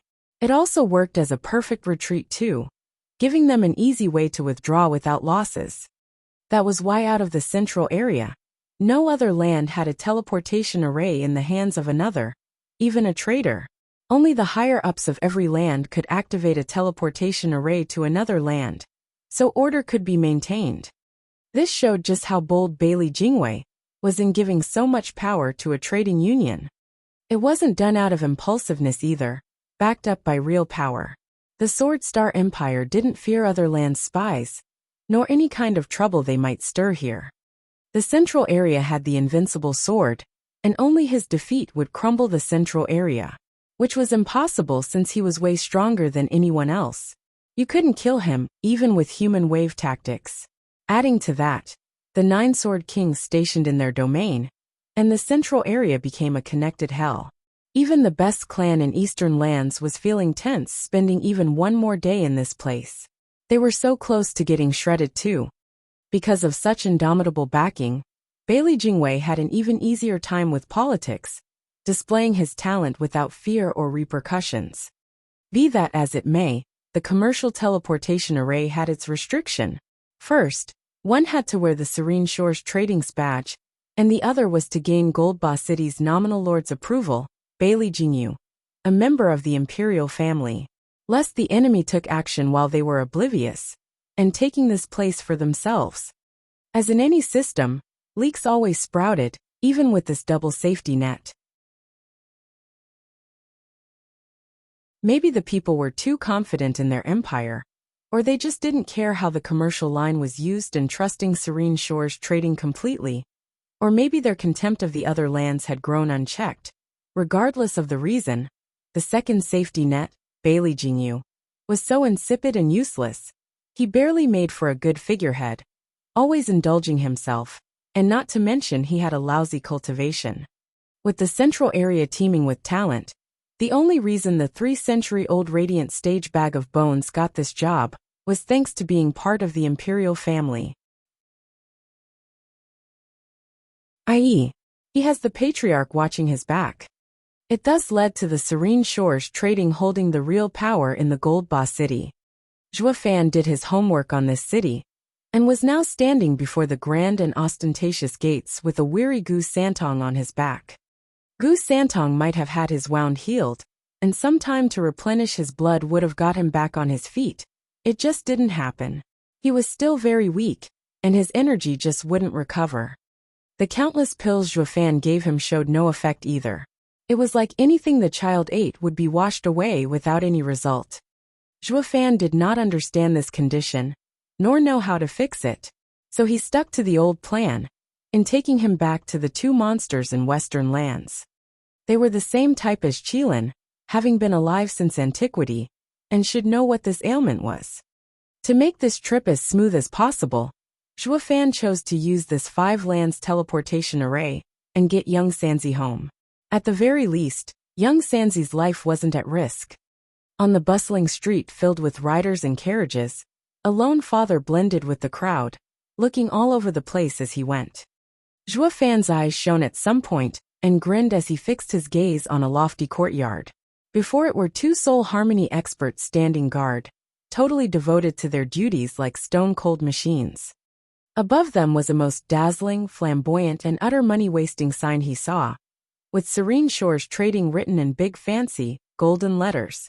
To use the commercial line, one first must get this clan's approval, ha ha ha. Zhuo Fan stepped lively for the entrance, but the guards barred his path. Zhuo Fan felt it awfully familiar. Didn't the same happen back at the Veiled Dragon Pavilion? Haha, guess lapdogs can be found everywhere. The guards, however, were off script this time around, not having the least bit of scorn, even bowing. Sir, what might have brought you here? Business. What kind? Why would I tell you? I want to see your manager. Zhuo Fan demanded. These watchdogs want to use their master to intimidate me. The guards did not mind it one bit. Ha ha ha, sir. We're not questioning you. We're here to receive guests. But as there are all kinds of people, business can be big or small. We largely deal in big deals, which makes every visitor an important customer. I advise that sir visits our shops for small buys, only half a mile down the street. We welcome any and all cooperation, thank you. Zhuo Fan raised an eyebrow. The best merchant union sure is something else. They even trained their guards to be nice. No wonder they exploded in size. He found no reason to make the situation worse, so he revealed a bottle with glittering rocks. Tell me, is this deal big or small? Sacred stones. The two gave Zhuo Fan a long look and advised. Sacred stones are under tight control throughout the lands. Not just anyone can have them. Just who are you, sir? Zhuo Fan looked elsewhere and scoffed. The two winced, knowing they made a serious blunder. Forgive me, sir. It was a slip of the tongue. Trust is crucial in any business. I heard when Serene Shores Trading makes a deal, it never asks the other party's history, thus dealing with every aspect of society. But your actions today, if the head knew of it. Forgive us, please, I forgot myself, sir. The guard bowed deeply in fear. Their training comprised of being robotic, to give short replies and not eavesdrop. Most importantly, to treat guests with utmost humility and respect. They could never go after anyone unless ordered to. But because of shock, all the wrong words came out looking into the guest. It was plain to see that Zhuo Fan with a child on his back looked like a house husband, not someone important enough to have sacred stones. The sacred stones were so important in the central area, as well that only the really important figures had them, and they never came through here. That was why it baffled the two guards to no end. He can't be from the imperial family, can he? One word to the manager, and we'll go bye-bye. What rotten luck. What was I thinking blabbering so much to such a mystery guest? The two looked nervous, and grimaced on either side of Zhuo Fan.